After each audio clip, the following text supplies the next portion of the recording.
What is going on, guys? Thank you so much for coming back to this evening's SubCast. This is, what day of week is it? Thursday.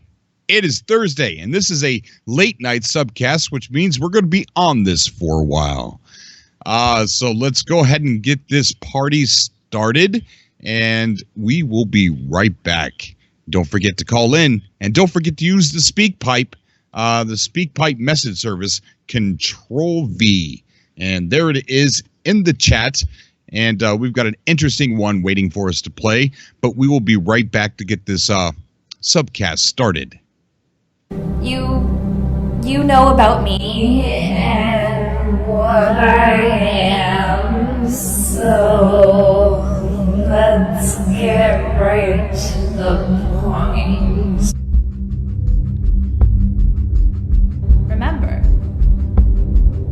I know what happens next.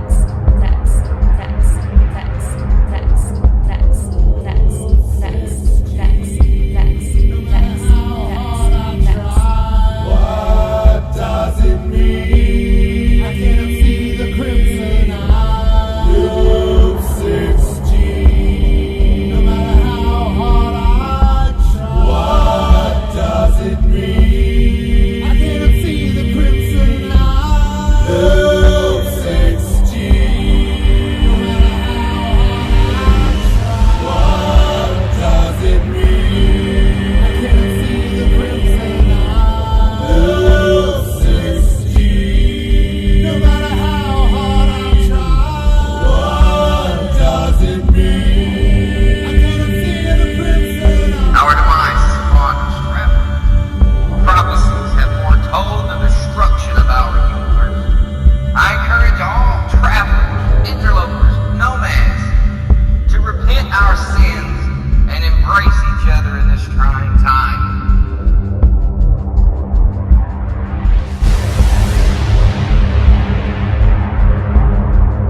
Our universe is about to be reset. Our homes destroyed. All creatures on every planet will be twisted and transformed into new forms and beings. Fear the Atlas, Luke 16, and all the forces that want to tear apart our fabric of what we think is our reality. The end is coming. The end is coming. Find a safe place and brace for impact.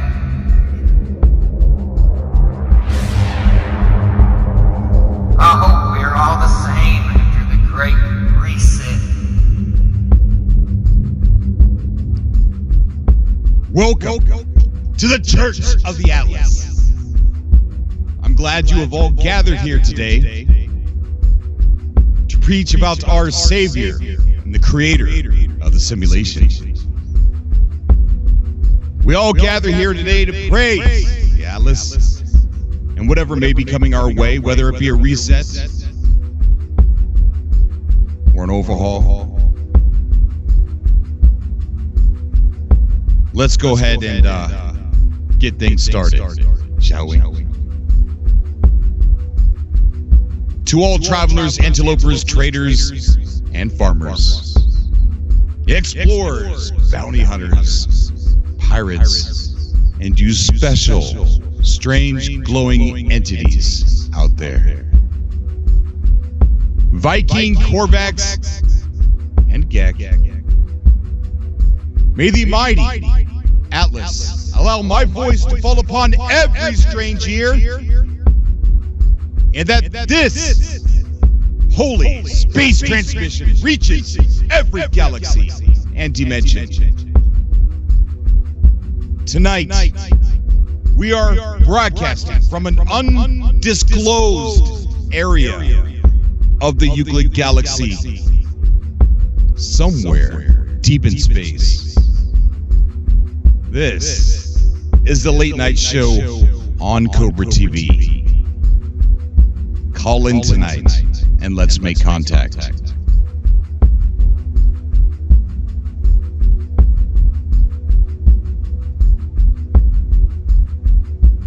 What's going on, guys?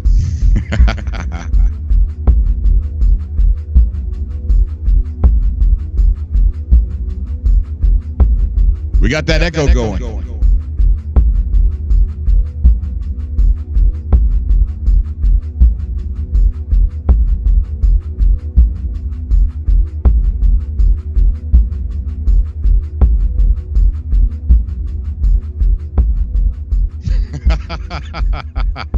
We got Aldemar saying, just stay away from the Kool-Aid bucket.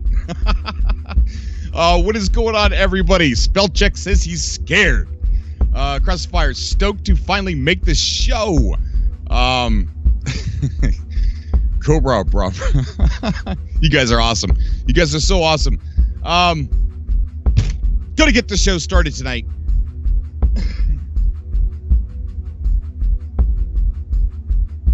I'm going to be doing a quick segment.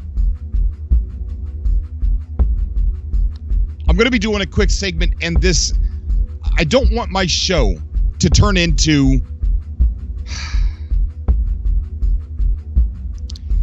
a show that battles against the rhetoric. I don't.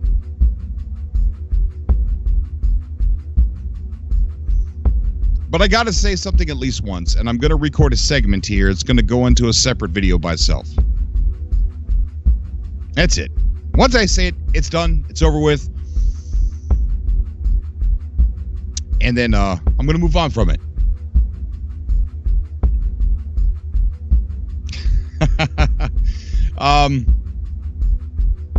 I have banned probably close to 100 people off of my channel within the last 4 days.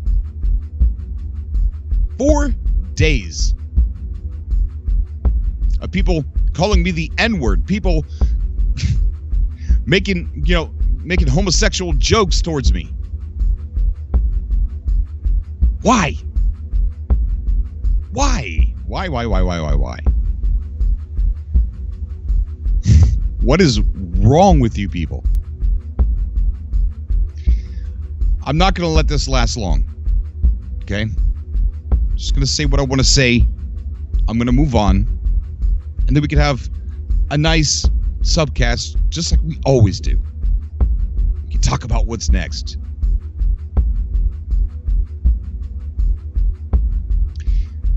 But for right now, I'm blocking them, Bad Wolf. I am. I'm blocking them.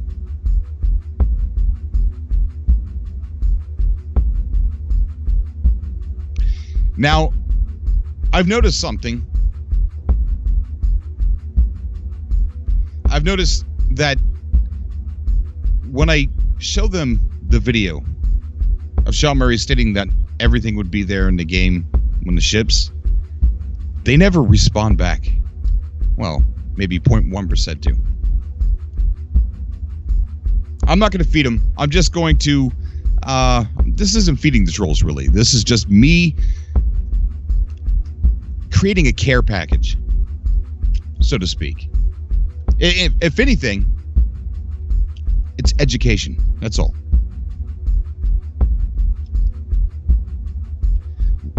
What's up, Michael? How you doing, buddy?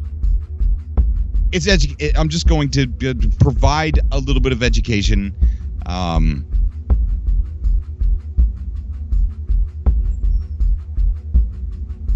There was a song that was tweeted to me a little while back. Or it wasn't tweeted to me. It was actually sent to me by a group that calls themselves No Man's Sky Posse. NMS Posse. Let's go ahead and get this music down. Get it down pretty low. We'll leave it on there. Just a tad bit. Just a little bit. I like it.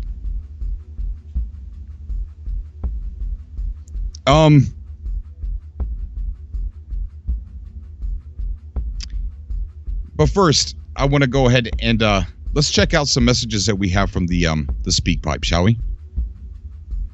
I think we got one. Let's go ahead and take a look. Hello, Cobra Televisions and all the Cobras. I have another theory about the No Man's Sky next update. I think maybe we are in for a big surprise. I think maybe this build has been in works for a very long time, maybe like before even the flooding and all that stuff. and I think maybe there's a very good likelihood that we are going to get a massive rebuilding of the whole game, like a like an overhaul, not like Railroad. Railroad is genius. Do not f with that guy. But anyways, I think we're in for a big surprise, and I think we're finally going to get the game that we were promised, and that is why the 505 and the Xbox, they are using that language from the original launch, because that language will finally be lived up to, and then some. So I hope that we are all in agreement that this will be like the rising of the phoenix and the rebirth of this game from the ashes of its shit show of a launch. Anyways, I hope this is okay for my opinion, and everything will be nice in the next update. You see what I did there? Okay, take care. Bye-bye. I love this speak pipe. Guys, I'm telling you, the speak pipe is there. Use it. Use it, guys. If you don't want to come on the show, a lot of people don't want to come on, but you can record a message with SpeakPipe and send it into the show. You can use the share options down below and get it over to me. Oops. There's the link right there. I love the SpeakPipe. I love it. I love it. Absolutely love it. Okay. Let's go ahead and shut this music all the way down. There we go. So, we're going to be taking callers here in just a second, but I want to play this song. I want to play this song that NMS Posse did. That was going around. And should I? I tell you what. I'm not sure if this is a good idea. I mean, I've got a new scene set up here on the computer and everything, so I could do this whole spiel, but I don't. Let me see if you guys can, through topics and stuff like that, change my mind, because maybe it's not something that needs to be said. Let's see. I'm gonna check the Skype over here and see who's calling.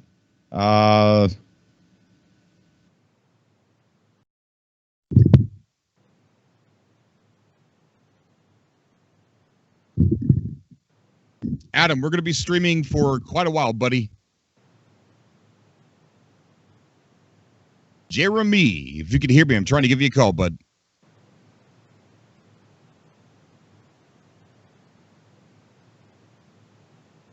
G. Remy. Maybe he wasn't ready to come on. Cobra TV. Hi, Cobra. I just got back from Walmart, and I got soda. Horizon Zero Dawn Complete Edition, and $50 for my PlayStation wallet so I could buy a digital game. I'm thinking Prey for GTA 5. Prey or GTA 5.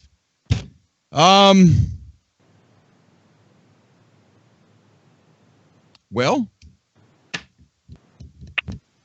Adam, I can't wait till you get here, buddy. Oh, we got Jeremy. Jeremy is on the call. What's going on, bud? How you doing? Good. How you doing, Cobra? I'm getting better at getting on. It's awesome to have you, dude. Thank you, man. I missed yesterday. I kind of had to work late. But I did watch the podcast. I watched your deal yesterday. It was great. A lot of great stuff in there. And so I did catch it when I got home.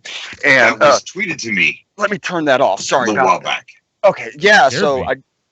So sorry about that. But yeah. Got that going, and finally got home and was able to check it out, and then like I said, got caught you today, and I was like, well, let's see how quick I can get on. I did better. Yeah, man. Yeah, that's good. It's good. Yeah, dude. I mean, lots been going on. I've banned probably almost it's almost reaching 100 people so far on my YouTube channel. Isn't that crazy? That's crazy. And have you ever had to do that before, or is this just something new? When the game launched. Yeah. Oh boy, it's crazy. God. I wonder what I don't know why people want to, go call names and go down to that, go down to that level. And it really, I'm like you. I'm shocked. I don't know what to say. It's crazy. Oh, we got a donation from Stuart. Stuart, thank you so much. Hashtag that Cobra in the chat. Thank you. Thank you, Stuart. Thank you so much, buddy. It's strange, man. I don't know where my video was posted, man, but it was like I can only imagine it's posted like maybe somewhere on the dark web. It's got to be there. You know what? That would make so much sense. That's why it's on the dark web. People are trading and selling other people's identities and credit card numbers over top of my video somewhere. I think we lost Jeremy. I'm all alone again. All right, so we're going to get Curtis on the call as well.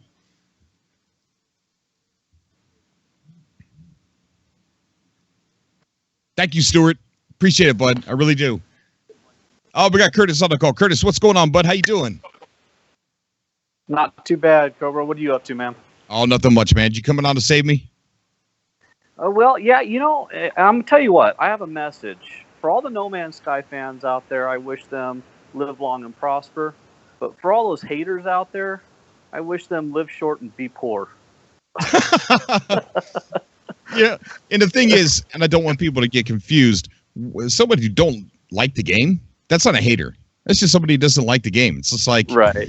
I'm a huge fan of GTA 4, and a lot of my old subscribers know why. And I don't like GTA 5 that much. That doesn't mean I'm a hater. It's just I prefer 4 over 5. Sure. That's just an example. But it's the people that are coming around calling me the N-word and calling me, the FAGGOT word, and just saying the weirdest things to me that I wouldn't even imagine being said. Yeah. It's just like, wow. It's all the derogatory statements and negative comments for no reason other than just being hateful. This one guy was talking about different ways he would want to kill me, right? Good so heavens. It's like a bunch, and I'm like, wow, I really made you mad, didn't I? Wow, that's insane. And I was talking to my daughter last night because she does the social media thing, and different I guess different broadcasters, YouTubers, people who stream on Twitch, and they have their own way of handling those things. Whether and you're doing it, it sounds like a more passive way, just by blocking them, ignoring them, they'll go away, because ultimately they're doing it for the attention. They do that because they want a reaction from you, and that's all it is. Yeah. But there's other YouTubers out there or Twitch streamers who reply back to those haters, and they just read off the hateful comments, and then they kind of approach it with a little bit of sass, and a little bit of lighthearted humor, and they play it off that way just to show that those people who are hating on them don't really bother them. You know what I mean? Yeah, that's true. And I was kind of getting into some arguments, but then I thought, no, just delete it. Delete it, and if it's bad enough, block it. I mean, leave it if it's criticism. If it's criticism about the game, that's fine. Leave it. That makes a fair playing ground. Big shout out to Sword, hashtag Sword in the chat for the donation. Thanks for dropping by the stream today. Yeah, man. Panda was at Sword's base, and Panda was getting a lot of units. But I was handling it wrong, but in the beginning. Now I'm just deleting it and leaving the justified criticism. I'm leaving that. I promise. You want to comment that? I'll leave it. But when it's crazy straitjacket stuff, I'm taking you off. Yeah. It's my channel. It's my backyard. I didn't come into your backyard. You came into mine, so I'm allowed to kick you out if I want. Yeah, and that's That's probably the best way to handle it, Cobra. I think you got a good grip on things, man. He does. I agree. Yeah, because a lot of people hear me talking about it, and one guy on Facebook was like, dude, I can't find that many. I mean, there was 1 or 2, and I'm like, yes, because I'm deleting everything. Even my wife was deleting some of it for me. So crazy stuff, man. Yeah. And I was going to do a whole segment, and the segment was just going to be, because of what I've noticed a lot about a lot of these people, as soon as I tweet them Sean Murray in 2014 saying, not everything's going to be there when the game launches, but they're going to be working on it for a long time. Every time I do that, like 0.1% only comment back. Wow. You know, it's like everybody else they have nothing to say. They don't. Because they can't say, oh, but didn't they lie about this? Because then they stop and they're texting and they're like, oh, wait. Well, not everything. Okay, that was said in 2014, so I can't say that to this guy anymore. That's right. There's no argument. I mean, you can't argue with that. You know, it's logic. I mean, you know, yep. I agree. Yeah. So the intro that you played on this stream, man, you had a voice recording of Emily from the last ARG. Right. Do you think when that statement was made, that was deliberate? Because I think so. Hello Games already knew what the next update was going to be called. Oh, I think so, yeah. It's not like Hello Games is just making this up day by day. You know what I mean? Like, they don't wake up and go, ooh, I got it. We're calling it next. Yeah. So, you know, they got all this stuff planned out, man. Yeah.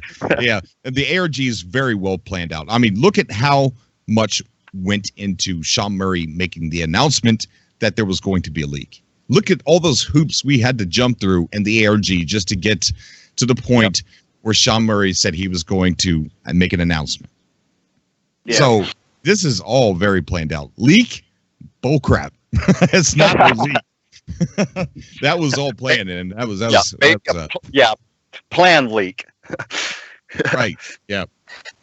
If you remember on the last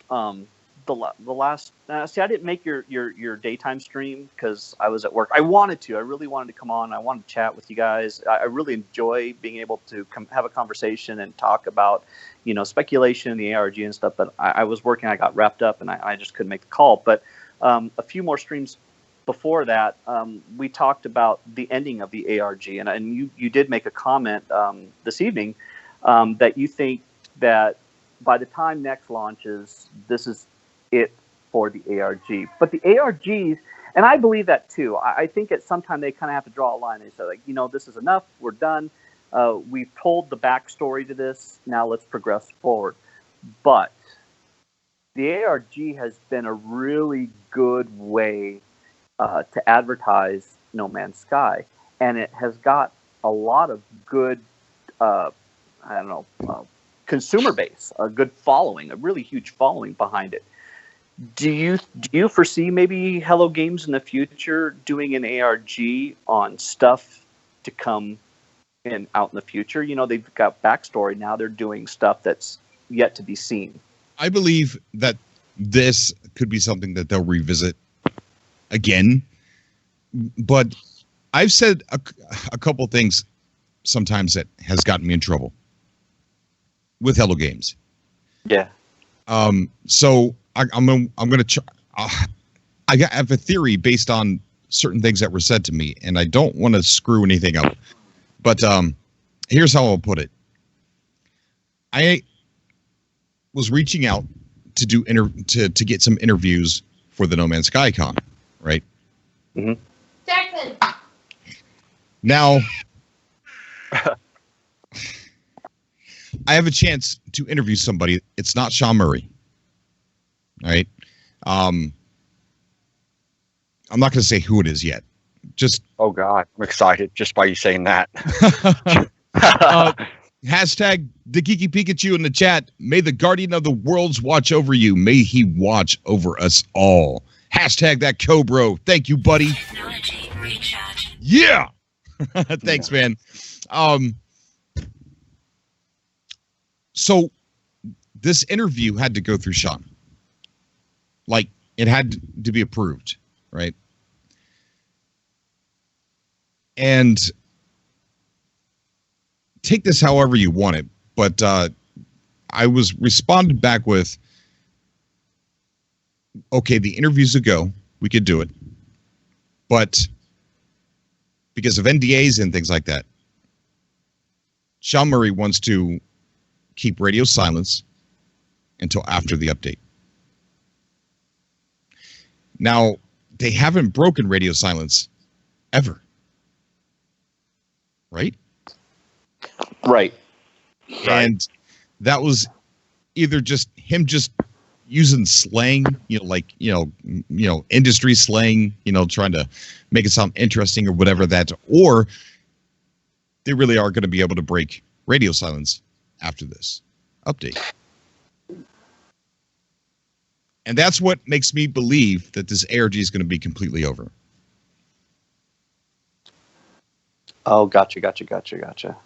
Okay. It's just a theory. It's not confirmed. It's just a theory. Yeah, they don't want to release any kind of information that the ARG might present. They don't want to disturb that, I guess you could say. Is that correct? Because the whole idea behind an interview, right, is to give little tidbits of information and keep the community hyped for an update or a game that's coming out. But I'm assuming that the idea behind keeping a lid on it until after the launch of Next is because they don't want to take away from the ARG. Is that correct? Kind of, yes. Let me address something in the chat real quick. Captain Monday Baker. Oh, dude. Yes, I did get your song. It slipped my mind to add it to this intro. I'm super sorry. It'll be in the next one, dude. Freaking awesome work, dude. Thank you so much, Captain Monday Baker. I'm sorry I didn't respond to that email. But yes, I did get it. And yes, I am going to be using it. It's very amazing work, dude. Very amazing. Well,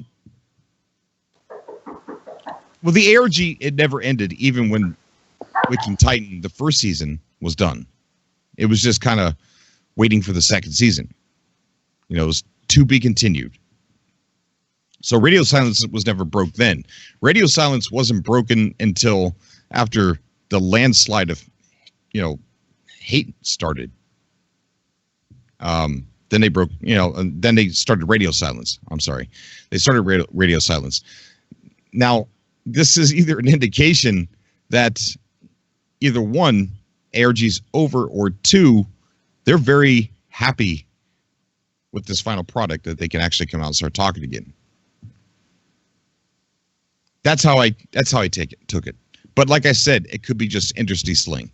Industry slang. Right. Yeah. Okay. Well, that's kind of a bummer because I want to hear what's in the interview.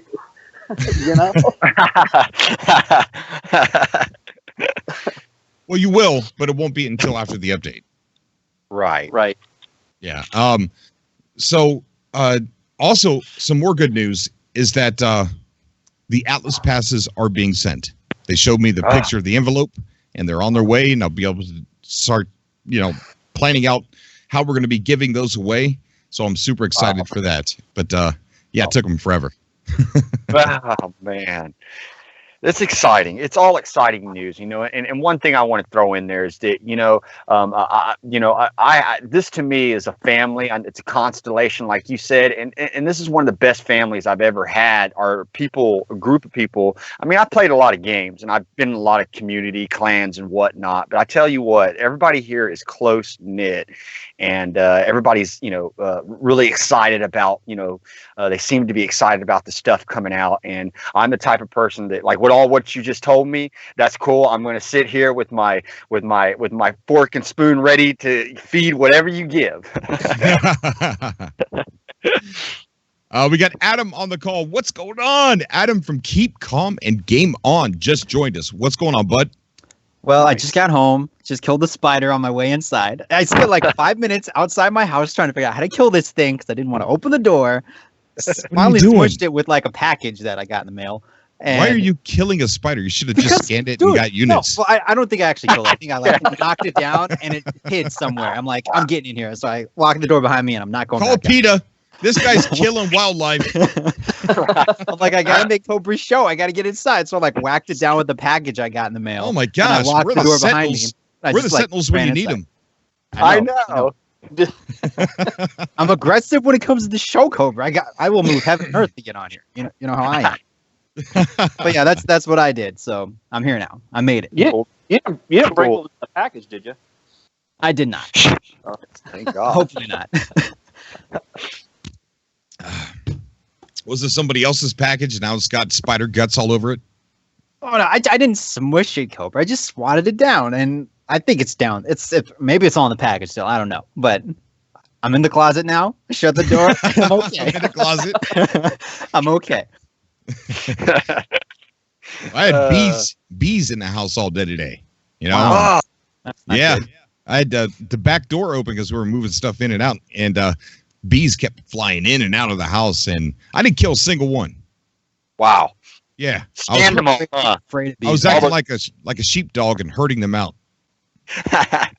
Like I've never been stung by a bee, so I don't know if I'm allergic or not. But it's just not knowing if I am or not that I just stay away from them. I'm like, no, don't touch me. Stay over Dude, there. when I was a kid. I was like 7 years old, 8 years old maybe, and I grew up in Florida. And I used to catch wildlife. I used to go out with a piece of wood, like a big old flat piece of wood, and I would throw it out in a tall grass out in the woods, you know, near the water and stuff like that. And in the morning time, I'd come out and I would lift up a corner and see if there's a snake underneath, because that's how I hunted for snakes. And I would lift it up, find out where his head was, lightly step on his head so he couldn't move, grab him behind his jaw, grab his tail, throw him in a bucket, and take him home. Didn't matter what kind of snake it was. My dad was beating the crap of me all the time. He'd be going into the shed to get a bucket, open it up, and the snake would jump out at him.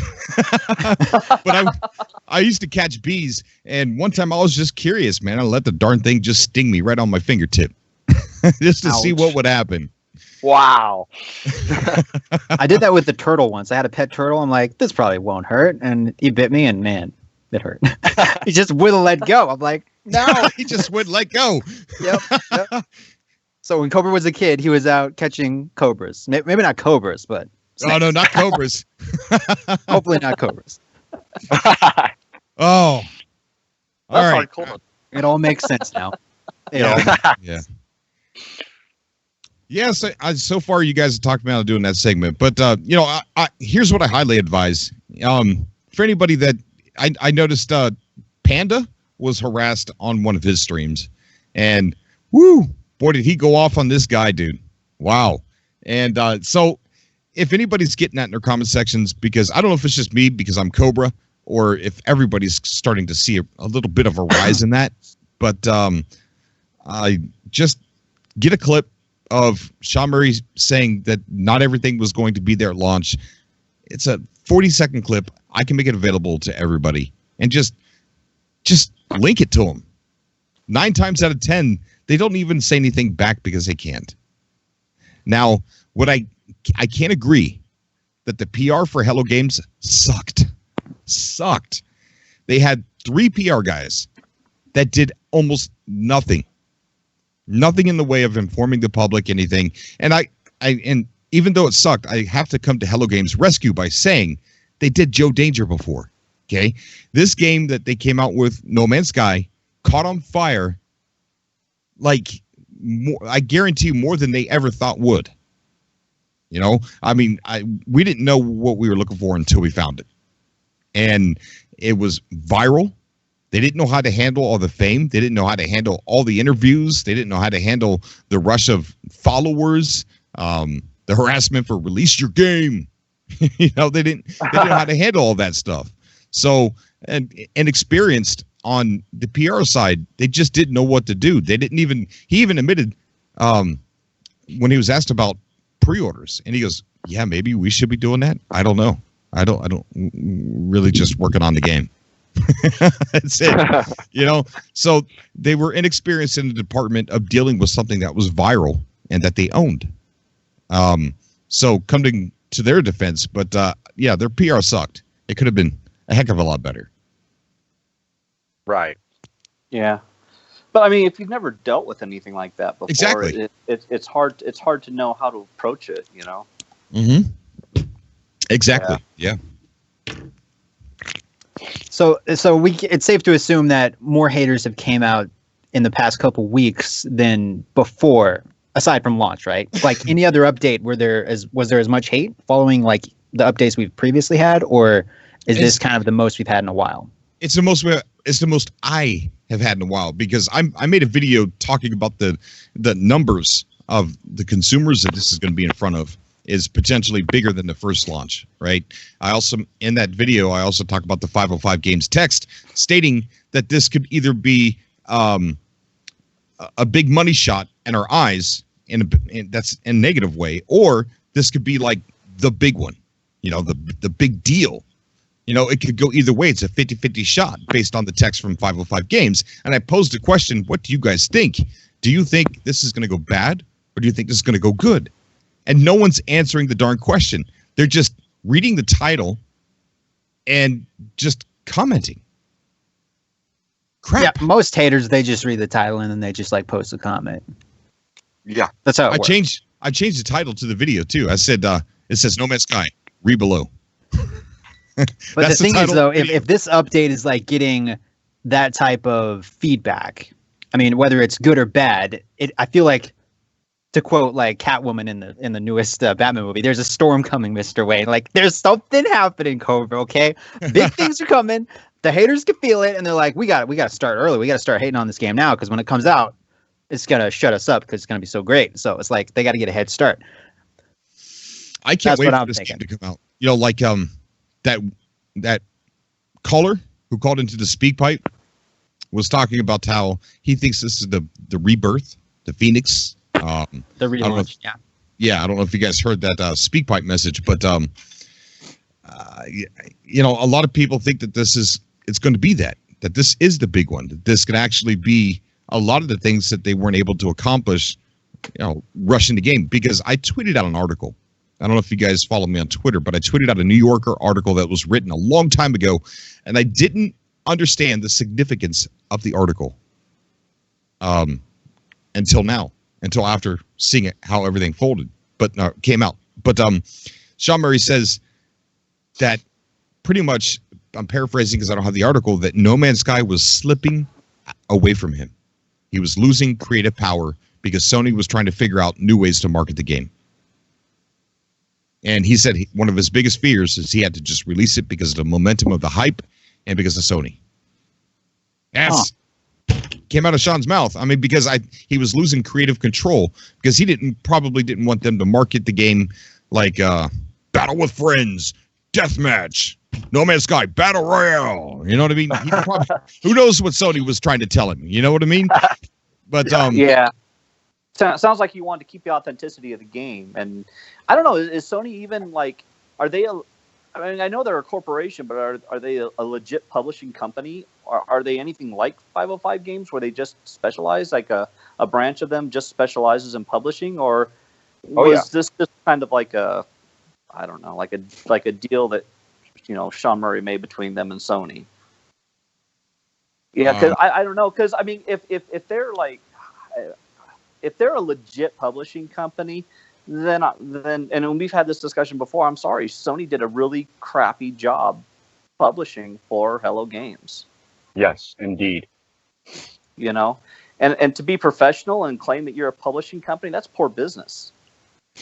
Here's the excerpt that I tweeted out on Twitter saying, by May, the team was working furiously. Murray's hair and beard were growing wilder. Discussions with Sony became more complicated. The company was banking on No Man's Sky as a genre-defying hit, and its marketers began to consider different ways to promote it. The story of the game was slipping from his full control. Murray told me that he couldn't sleep at night. The biggest worry for me is that we release the game because of all the momentum behind it before we are happy with it, he said. Because of the game's scope and because he had decided not to reveal key features, he feared that it had become a, whatever that name is. Right. Rorschach test of popular expectation, with each potential player looking for something in it that might not be there. Hype is difficult, Taskmaster. Dave Barbin, one of the creators of Elite Dangerous, told me when I asked him what he thought about the game. Wow. I hadn't seen that. That's deep, really deep. But I mean, I think whether a good thing or a bad thing, what Sony did, I think it helped push the game out. Because didn't you say like shortly after the trailer released at E3, or Sean came out and talked about it, that they had that flood and they were thinking about just giving up if it hadn't been for that E3 showing, right? Right. So I mean, even if Sony wasn't like, didn't go about it the best way, it gave Hello Games that kick in the pants, that extra push to kind of start over and go for it and go back to the drawing board and kind of fix everything even after all the hardware was fried and everything. So at the end of the day, I mean, if this relaunch, if you will, goes well, I think it'd be a good thing. We can look back and say, hey, Sony, you shouldn't have done this. But if you look at the big scale, like the full picture, what happened needed to happen when it happened. Yeah. As far as the super formula, just hold on, Curtis. I'll let you have the floor here in a sec. I just want to respond to Plo. As far as the super formula, I don't know who it was. No, Nikolai. They were going to use it. It's that same article, the New Yorker article, where he actually talked about using this super formula, which was 120 lines of code, and how it really improved the game, and how it made these amazing shapes and this and that. And he was demonstrating it to the author of the New Yorker, or the interviewer, the journalist, or whatever. And so they were going to use it, but I believe that they just said, what the heck with it. We're not going to go through another whole Sky News thing. It's a non-story. It's not in the game because they didn't put it there. And in the end, it didn't make it into the game. So I just wanted to state that. If you go over and read that article, it's pretty insightful. He talks in length about the supercode. Go ahead, Chris. Go ahead. Well, I was going to say, and I agree with Adam. Thank heavens that Sony went ahead and pushed the title to release on their console. But I'm still going to call Sony out, because had Hello Games not persevered and pushed through with new content and trying to help this game grow and progress to what it is now, I mean, imagine how much better off Hello Games would have been had Sony delivered a proper launch, right? And I don't know, man. I think Sony just would have been better off had they handled it like they should have. But at the same time, I can't 100% blame Sony, because Hello Games didn't reiterate enough that the game wasn't going to be finished. You know what I mean? They said that once in 2014, and I remember back in the day when I saw that was big news. That was big news on here on the channel. Like, I'm like, whoa, hey, check this out, guys. The game's not going to be finished. And then we never talked about it either, ever again. Discovery uploaded. Richard Romero, thank you for subscribing, buddy. Got a new Cobra. Hashtag Richard in the chat, guys. Welcome to Constellation. Yeah. But, I mean, they needed a better PR. They needed... Sean shouldn't have been... Even though we love seeing Sean talk, he was nervous up there all the time. And, and he even admitted, somebody needs to be here that's smarter than I am talking to you. He said that a couple times. Yeah. And good for 505, man, because I think they're a strong, creditable publishing company, and I'm glad that they came on board. Just saying. I am too. The thing I've noticed with Sean Murray and Hello Games is when the game first came out, I haven't watched like every interview, but from the interviews I've seen, it seems like each one is a little bit different, where some developers, they kind of have like talking points. They'll say the same thing over and over and over again. Same with movies when they come out, they'll have the cast, they'll sit them down. It's the same question over and over, just a different website, different interviewer, the talking points. With Sean Murray, it's like every interview was a little bit different. And sometimes it was just like the interviewer asking him questions, and Sean wasn't really, making the talking points. He was just responding. So it's like he may have said something in one interview, and he's like, well, okay, I said it here. I don't really have to repeat myself. And that's where being a newcomer to, game development and just the news and the scope of it all, like being on the late night show and, Stephen Colbert and all that stuff. I'm sure it was like kind of deer in the headlights situation. And, right. I think he did his best, but definitely it was probably, I'm going to say it was Hello Games' fault some of the way, and then it was, Sony, that pressure, and just being new to the whole, just being in the spotlight so much. Yeah, I almost don't want to say, I almost don't want to use the word fault, but inexperienced of dealing with learning something experience. It was a learning experience. Yeah, with something that's so viral. Something as they didn't. I guarantee you, they never thought that it would be this viral. He was nervous to show it on VGX. He tried to cancel, and Jeff Keighley didn't let him. I mean, think of it this way: like, let's say Cobra, he's doing his thing on YouTube, right? And then suddenly Sony's like, "We're gonna have you host E3. We're gonna have you be the front man for E3." And Cobra's like, "What?" And I'm sure Cobra would make some mistakes too, because it's like you get that huge spotlight, and it's like, what do I do? And you're nervous, and you got the game, you got the pressure. I think for what it was, he did an all right job, But I think they learned from their mistakes, and with this new relaunch, I don't think they're going to try to hype it up as much as.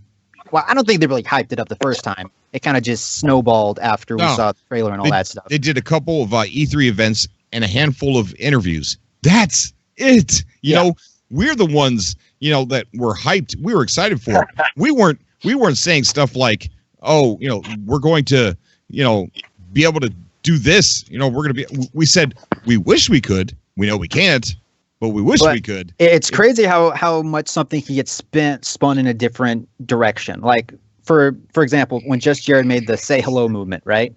Mm-hmm. That was supposed to be a good thing, and people just slowly started turning it bad, and it just got away so quickly from what the original intent was. So I think, oh my God, that is so perfect, Adam. With Hello Games, it's just the trailer came out, people were saying this, and then Sony's like, it's going to be this, this, and this, and Sean's like, well, he knew what he had. Like, Sean knew what the game was going to look like at launch. And Sony was, I can't speak for Sony, but I feel like they were just pushing it. They're like, we can make a quick buck on this. Let's just push it, get a bunch of sales. And, because after it came out, they weren't really that vocal about it. When a new update hit, they weren't really talking about it. I read somewhere where it's like, they just kind of were like, Hello Games will figure stuff out. Or, I'm paraphrasing, but I feel like they could have done a lot better with like backing their team, backing Hello Games and saying, this game will improve over time. They could have been more vocal, but they kind of just, hid in a hole and just let it happen.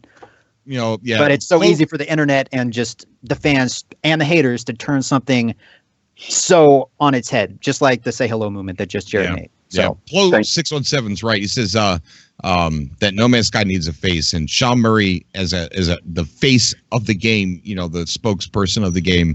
I couldn't see that, No Man's Sky without him as a spokesperson for the game. We got a new caller. We got Semtech UK. Semtex UK. What's going on, buddy?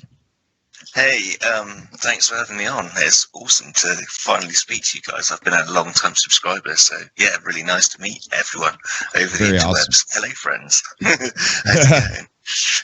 It's a pleasure having you on the show, man. It's a real pleasure. What brings you on tonight? I just wanted to speak a little bit about No Man's Sky, really, about where you think it's going. What really concerns me is multiplayer is like a really big thing. We all know this from the Ware, but it's how they implement that. I really don't feel that kind of any PvP aspect is what No Man's Sky is about. And I think it'd be really interesting to hear what everyone's ideas are on how they could implement sort of a co-op experience, how we could sort of share the environment beyond what it is at the moment. What do you think, Cobra? I think just based on things that Sean Murray said in the past. By the way, shout out to Guido Kane for the donation. Says, keep up the good work, buddy. Hashtag Guido Kane in the chat, man. You're a Cobra. Awesome. I think based on what they said in the past, that I don't think we're going to see PvP, even though I kind of would like that feature myself. Not like, say, implemented in the whole spectrum of the game. We got so many modes already, just so many. But I would hate to say add PvP to a different mode. I don't know what the answer to that is, but I don't think the way I see Hello Games implementing any type of multiplayer is co-op.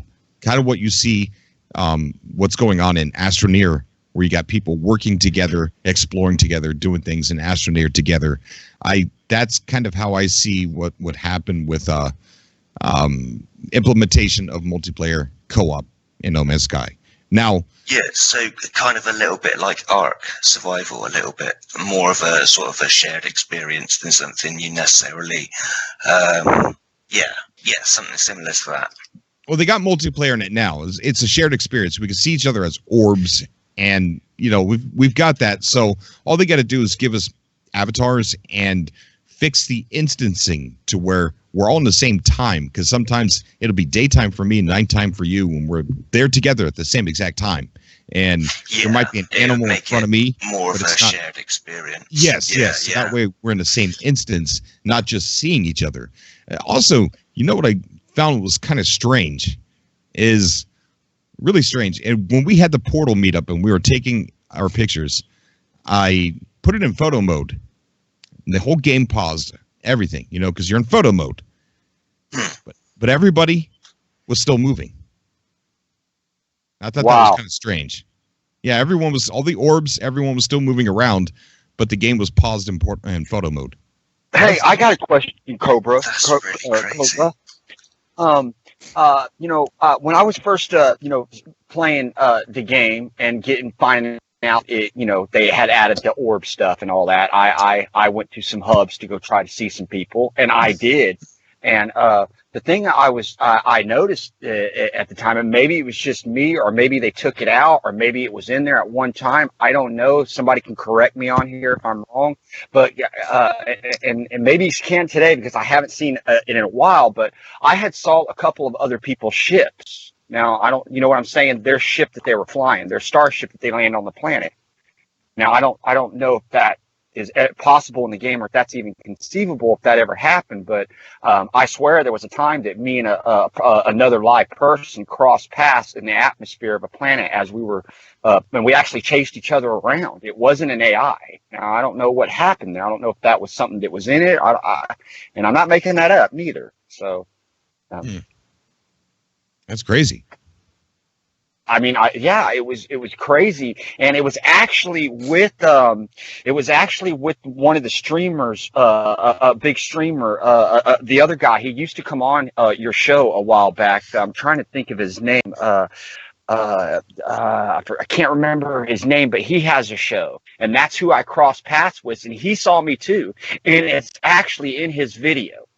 You can actually see my ship in his video, and I tweet that at me. I will. I'll get all that together. And I'm trying to think, X Gamer or something. I'm trying to think of his name. He used to come on. He was on your show even a couple of times. You're talking about Sirius X Gamer? That guy, exactly. Me and him. I love that guy. He's amazing. I love him. Well, we crossed paths, and he saw me, and I saw him, and we almost ran each other with our ships. And and it's in the video, and I'll go find it, and I will link that to you. Please. And we were tripping out, and he was like, "Who the hell are you?" And I'm like, "Well, who the hell are you?" And it's you. It's you. I got to see this, man. I can't believe this actually, I mean, even if it was just an accident and the ship really wasn't your ship, and, I don't know, but even if it was an accident, I've got to see this interaction between you and him. I got to see it. I'm going to find it, and it's in there because it was one of his streams. So, yeah, I will dig it up, and I will find that and try to get that link to you in a day or so. And we can see what the hell happened, because that true story, man, true story. And it was weird because you could tell it wasn't an AI the way, it was his ship. And when I look at the video and I'm watching me in the video, it's my ship. I see my ship on his screen. That is freaking amazing. I mean, yeah, you got to link me that. Hashtag Adam Owen in the chat. What a Cobra there listening to One Ear at Work. Don't tell the boss. Guys, we've got a special guest on the show. We got the one and only Kyle Culver. What is going on, bud? Hello. We are graced with the amazing Kyle Culver. What brings you on here tonight, dude? Well, dinner's waiting, so I had a few minutes. Oh, what's for dinner? Oddly enough, pizza. You know what? Oh, that's the main course in this house. Food. More than I would like to admit. I'm a cheese and pepperoni kind of guy, keeping it simple. Meat trio. Got to have the whole farm. Sorry. Yeah, I'm an American meat feast kind of guy myself. I got. Do you want to talk a little bit about your project? Which one? The thing from Spectrumental? Yeah. For where? Yeah. It's being led by Vilas. She's, I think she's from Germany, and she's quite a leader. It's been really, really great being with this small group of people. I think there's 5 of us total, and she really knows how to manage everybody's little category. And I gotta say, it's been even better than some of the freelancing jobs I've been doing in the past. That's amazing, man. I'm sorry. Go ahead. Yeah, just to speak on the project a little bit, we're trying to kind of harness what Ware has been pushing out as far as like the technology and the sci-fi element. Trying to find the future part of where this virtual reality interaction is going to go, and it seems like if you harness the power of the brain, it would make sense to kind of harness the power of your emotions. And if you can create some sort of really in-depth experience emotionally, I feel like that's kind of going to be the one thing that everybody's going to come back to and want more of, just getting those kinds of experiences, you know? Right. Definitely. Sounds interesting, man. Sounds interesting. I saw your ad. Man, I wish I had your link so I can tweet it out. What if you started crying in real life with that headset on, and then it just had a rainstorm in No Man's Sky? Or you sneezed and like a tornado came in? I mean, it's possible. That mechanic could be possible, you know? A burp and an earthquake? Oh, yeah. It'd be some crazy stuff. I think what a lot of people are missing is using your imagination with this thing. Like, just think about the impossible and just make that happen. That's what Ware is calling out in their own website, you know, making life itself like in Ware. Guys, I'm going to put the link to what he is talking about in the chat. Let's see, Control V. I can do this. Nice. I did it. Nice. I did something right. Can you believe that? Button. Right button. Yeah, that's delete button. Oh, snap.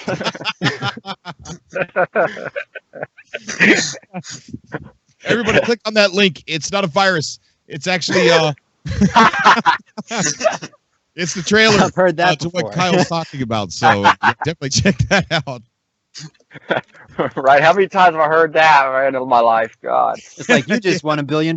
Just click this link and email us your address or something. It's like from some. Oh yeah, click. Oh yeah. Damn, no $1 million. My computer's ruined, but yeah. Yeah.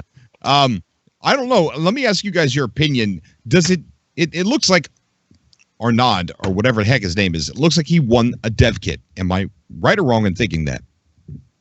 Clearance level 2, right? Yeah, that's what it seems like. I feel Right. it. Yeah. So my question is, do you think that that's it on the dev kit giveaways? Do you think that is over and now we're into the drama? No. I mean, we're still waiting to vote, right? Yeah, I guess so. Was it ever confirmed how many dev kits were going to go out? 5, I think. Right? Who all received dev? Who all out of those 5? Who all received dev kits? Nobody. Just Arnaud. I don't know. What's I can't remember. Try and correct me. The potential for more dev kits to go out, really, if you think about it from that perspective. Were we supposed to vote on 5 for one? Yes. winner? Well, we are supposed to vote on the 5 that Ware chooses. So they're going to choose the top 5 of the submissions, and then the community is going to vote for one of those to receive the $1,000. I believe that's what it is. Right. Did Armand receive the $1,000? Was that the funds that went into the wallet, or was that something different than the Ware currency? It's a great question. You sound just like Sean Murray. I'm just saying. You sound just like him. He's here. Sean is here. So man, I'm losing. Then we have 4 more. We have 4 more dev kits that need to either go out to actual players in the ARG, or they're going to introduce 4 more other non-real fictitious characters into the ARG. No, I believe it's just one dev kit. Oh, it is just one dev kit. I believe so. Okay. See, Is this dev kit like an actual thing, like a physical thing, or it's just like a made up thing? That's a Like, do great they question actually too. send out a dev kit in the mail? Like, have we seen photos, or is it just like a metaphor thing? It's probably made up because, like you said before, it's unlikely they're going to be sending out defibrillators and blood thinners and stuff like that to people. So, yeah, I have a doubt that feeling. very much. I have a feeling the dev kit is going to be delayed somehow, and the story is going to kick back up that way. There's going to be some sort of conflict with the dev kit, which is going to make something else happen. Yes, because Mr. Zane didn't go back home like he was supposed to. He's Exactly. the one wrenching this whole thing. And then Arnaud getting sick. Little wimp. Come on, Well, man. We need this ARG to move forward. I think the idea behind Arnaud getting sick is just a cover. I believe that Arnaud is actually trapped inside the simulation. I do just too. like Emily was, but this is Ware's version of the simulation. Man, how cool would that be if they brought Emily back for this? Awesome. That'd be awesome. That would. I don't understand why they wouldn't. They're going to have to tie it all together somehow, aren't they? So it's like it makes sense to everyone, I think. Right. At least that's what I'm hoping. It's massively confusing, especially to the new Xbox community coming in. If, like you say, it is something that needs to end before the new, No Man's Sky Next relaunch happens, then it has to be a story with a beginning, a middle, and an end. And I'd say Emily's probably the middle of it, and this has got to be it tying up together, surely. Otherwise, where do they go? I don't know. Kyle, How have are you they ever not going to followed? confuse a massive community of people that are going to flood into this game? So check this out. What if it's tinfoil, right? Speculation. What if Arnaud, right? It was true. What if he was stuck in the simulation, and he becomes Ware's version of Emily, right? And now you've got a confrontation between Arnaud and Emily, because Emily is portrayed as the Atlas, and she doesn't want to die, but Ware is the threat against the Atlas. You see what I'm saying? Yeah, it kind of seems like that since Loop 16's actually asking for help on Waking Titan console. Right. As far as ARGs goes, Kyle, have you ever followed another ARG besides this one? Not really. This is the first and only one I've ever been following. I'm curious on how jumbled some of these are, because we still have those. Not all the packages were sent out. Not all the glyphs are unlocked. It kind of seems like they're abandoning certain parts of the ARG and just going off in a different direction. Well, what do you mean by that? What abandoning what? I don't think they're going to go back to the packages. I don't think they're going to go back to the glyphs. No. Why wouldn't? Yeah. What makes you feel this way, Cobra? Just a feeling, man. I mean, we haven't done anything with those glyphs yet. We've got this new site. We're playing around with that. The portal's already unlocked. It just, I don't know. It just doesn't seem like they're going to go that route. That's I don't think they're going to go back to the packages either. I mean, it just seems like they're dropping certain things and just going different direction. Yeah. Did we get a hint or a snippet every time a glyph unlocked of what was to be expected in the update? I can't remember.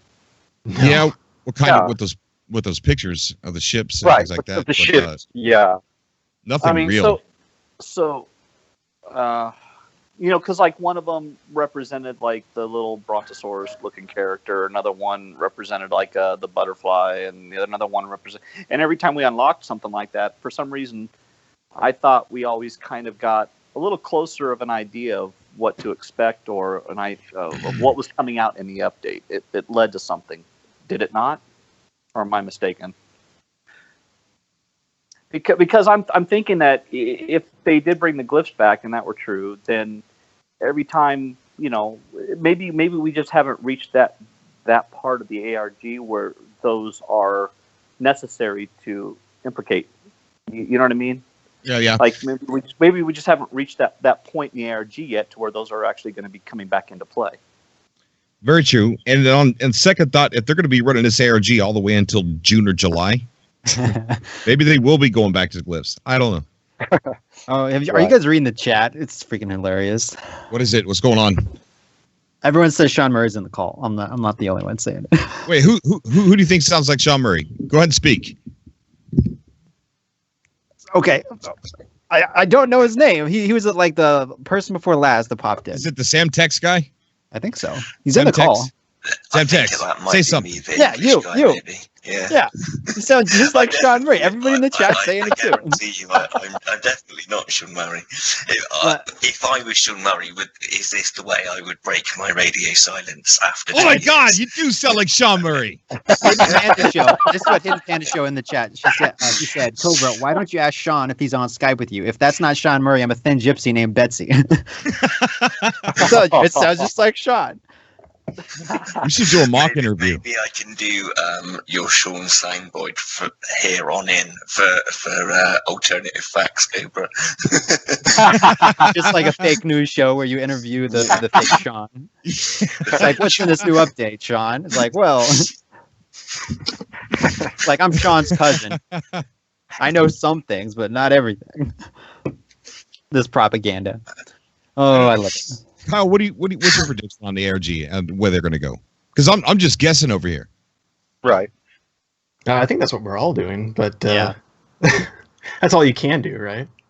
Right. I think I have my mind stuck in the idea that this update for Where, the 1.5 update that was mentioned in one of the paste bins, which I think is actually one of the tweets that Where put out. It's one of the first ones they did. I am stuck to this idea that the 1.5 update is going to be sort of a moment where something goes wrong with the Where device, and then that's where Loop 16 jumps in and takes over the Where device and moves the story forward. That's right in that intimate moment where majority of the Earth's population is plugged in. Just boom, just takes control.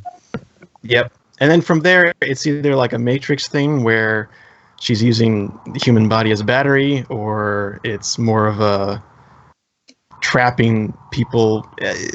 And that's where I'm kind of like, I don't know. The concept is, it could go anywhere at that point. Right. Well, no, that's actually a really good concept, because if you think about it, as long as we stay tied to Where, and that's where we're at in the ARG, then no, the rest of the cassette tapes and the rest of the glyphs and anything that had to do with the Citizen Science Division is not going to come into play, because the focus is on Where.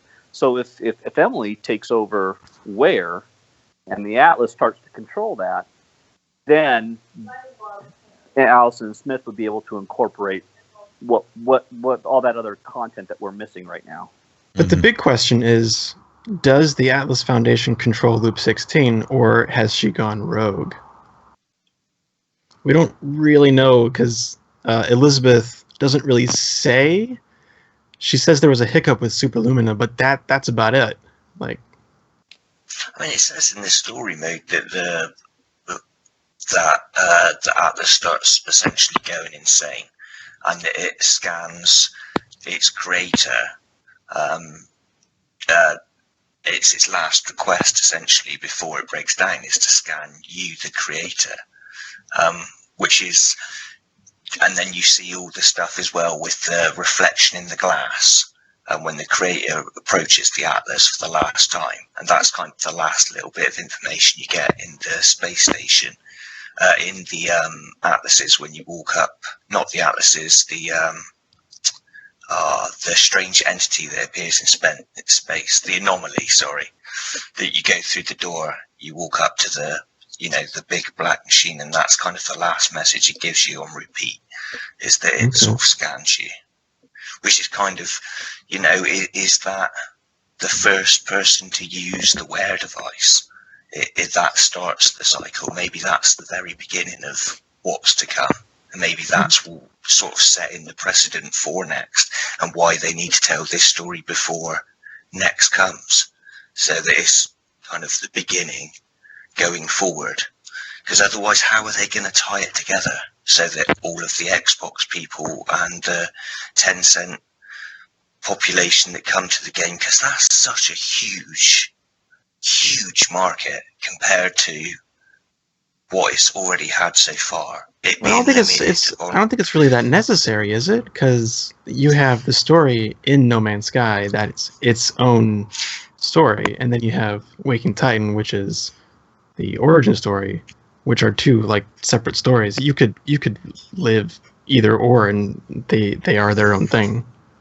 Well, and all the lore up to this point, the backstory, all the back lore up to this point is recorded. Whether you go to the Game Detective's website, or you go to Wikipedia, or you go to Reddit, or whatever, all that stuff is brought current to where we're at in the ARG. If Xbox and the other rest of the community wanted to be a part of that ARG, all they'd have to do is read from where it started up to current, then they'd be all caught up. Yeah, you're right. Yeah. Do you think they'll put like a prologue when we start the game now, or do you think it will like start the way it always has, without just like spawning and our ship's broken, or do you think they'll put like some kind of cutscene or some dialogue? That would be intriguing. Because I mean, if they relaunch this, is it going to just be the same as it's always been, just with like a new update, tacked onto it, or are they going to just rebuild this from the ground up and like reshape the way we start as well? Because if we're getting all those new Xbox players and people in here, maybe, to have a more cohesive story to like tell us where we are, what we're doing, that there's been this war going on, and you know what I mean? Like, do you think that's possible, or you think it'll just start with us the same way so we started with every other update? Because I feel like this update is going to be substantial and they're going to change a lot. It's certainly possible, yeah. I speculate kind of like a merge. I think they're going to keep, because, man, I tell you what, it doesn't matter how many times I play this game over, that very entry that you get into the scene, the panoramic view, and then all of a sudden it shows your ship, and it's very cinematic, right? And I think they'll keep that because it's authentic, and it's just a really cool introduction.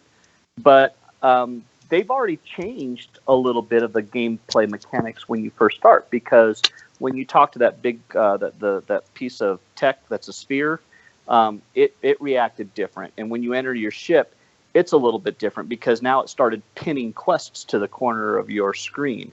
And when you went to salvage some of the wreckage, you had to repair the containers before you could just open it.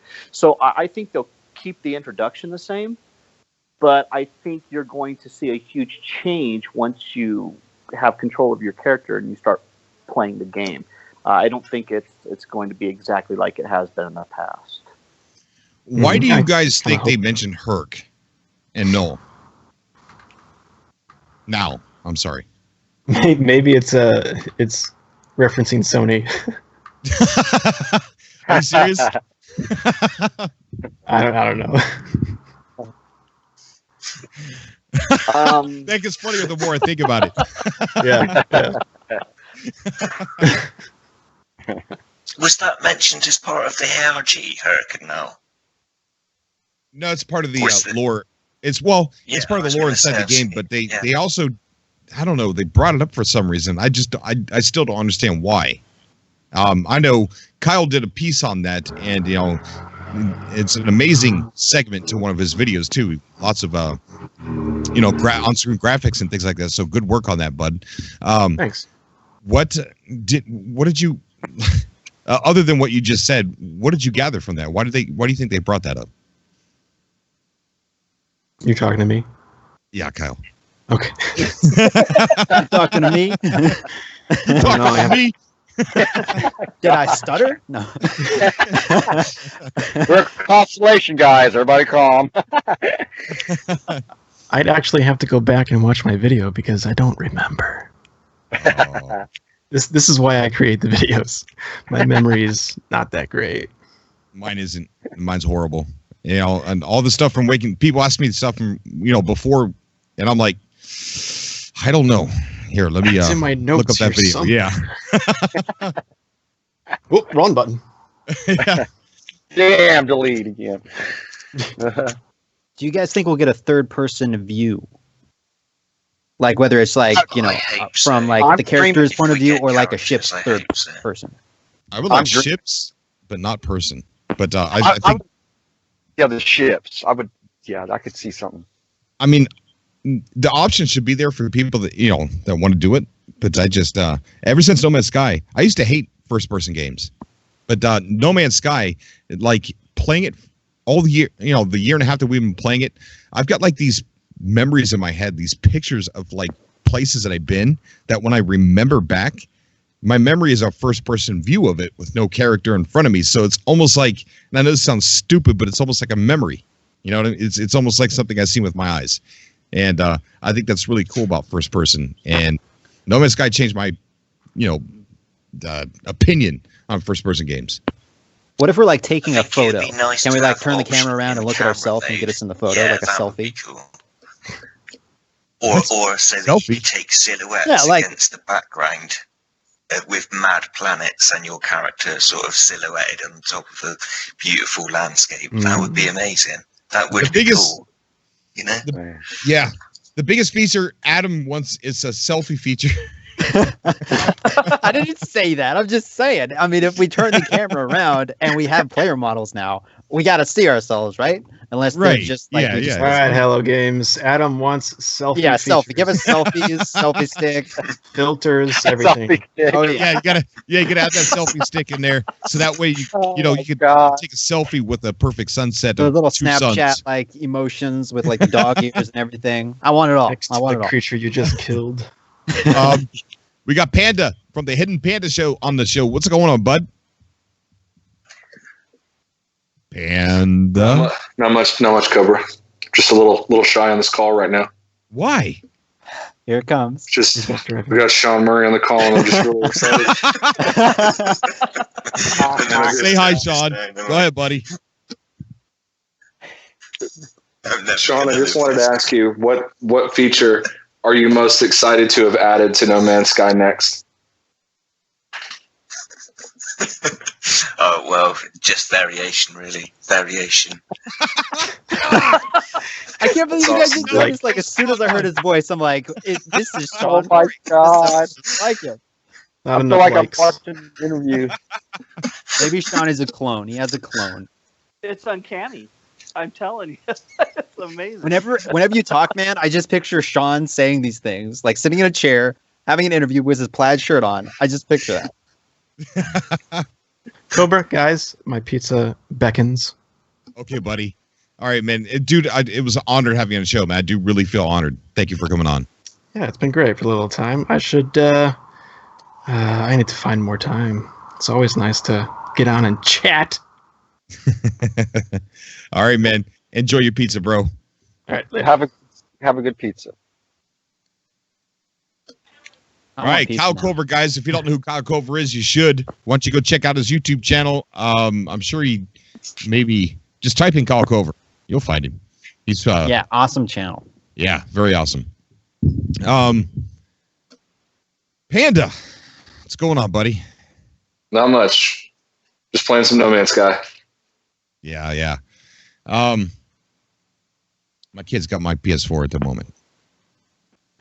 I sent you a picture of, I found the Atlas CSD symbol at my home base, and I took a screenshot of it and sent it to you because it's pretty much the symbol, and I think it's a sign, especially since we got Sean Murray on the call. I just thought it was just too perfect.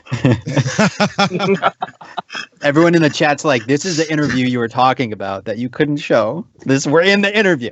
This is happening. Cobra's hiding it in plain sight. Me and Semtex should get together and do like a parody interview.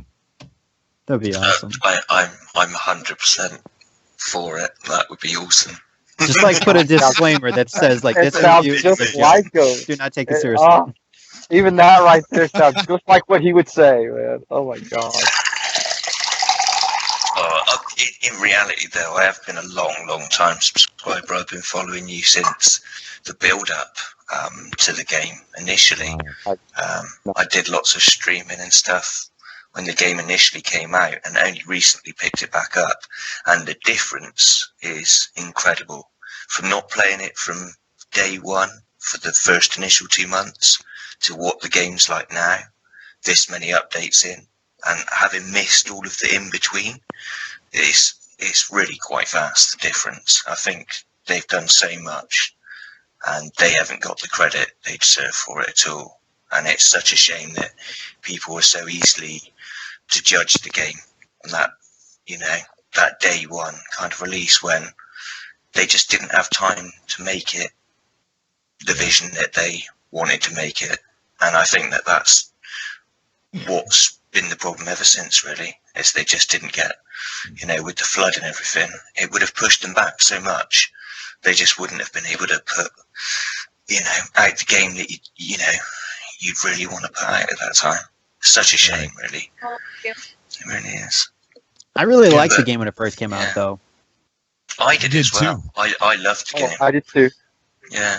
I don't know. I think I'm just a different type of gamer than a majority of the people that got really upset, because I remember, right? I was having a problem getting the Elgato to work. I had technical difficulties. I couldn't stream it. I couldn't record it properly or anything.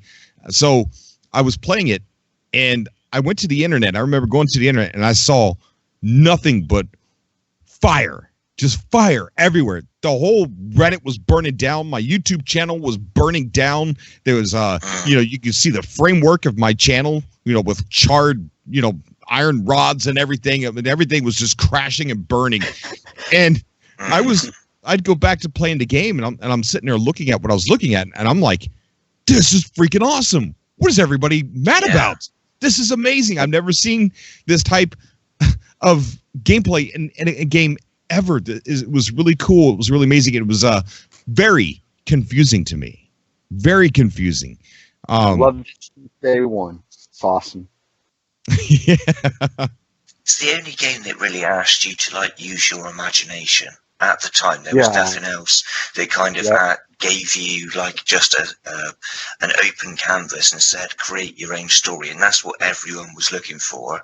And everyone sort of had such a high expectancy for the possibilities and kind of everything that could bring. And I think that everyone felt not let down, but I think everyone could see the vision and felt the vision, especially if you go back to watch the videos that you put out before the game even came out, Cobra, everyone that spoke on every one of those podcasts, they were just filled with dreams that, you can't fulfill all of those as a publisher, as a game developer. You can't fulfill every single person's dream that sees something or just snippets of something, I think. Right. And that was where it, such high expectations you can never fulfill. It's not the game to end all games that everyone expected. You have to have sort of realistic expectations of anything in life. And I think that was where it went wrong. And that's why we've got to be a little bit careful at the moment with what we expect from next as well, I think. Because we don't want to fall into that trap again of this is going to make it the only game I'll ever want to play. You know what I mean? Because it's not realistic. We have to be. I get what you're saying. I really do. I'm a one game guy. It's really hard to pull me away from one game. I don't know if that's just like a behavioral problem of mine, like some kind of disorder. But when I get involved in the game, I played Grand Theft Auto 4 online for 6 years straight, not touching a single game. Do you realize how many games I missed out on? Because every single night I went online in GTA 4 and I played and I fought people in helicopter dogfights. It was a big community of people who did that. Lorigan. I always mess it up. Hi to you all just tuned in. Hope I haven't missed anything important. We got Sean Murray on the call. You'll be able to hear him here in just a second. But Reddit's gonna go crazy after this podcast cover. They're gonna be like interviewed by Sean Murray. Is it fake or real? And there's people decoding this conversation. Lorigan, thank you so much, buddy. You're a Cobra. Cobra clickbait in the video tomorrow. Yeah, definitely. But it's like okay, at this point we speculated so hard with Atlas Rises, right? Speculated hardcore, and then when it came out, we were shocked because we didn't do enough speculation. And since Sean Murray has stated that this is their biggest update of all, I think there is a justified reason to be super hyped.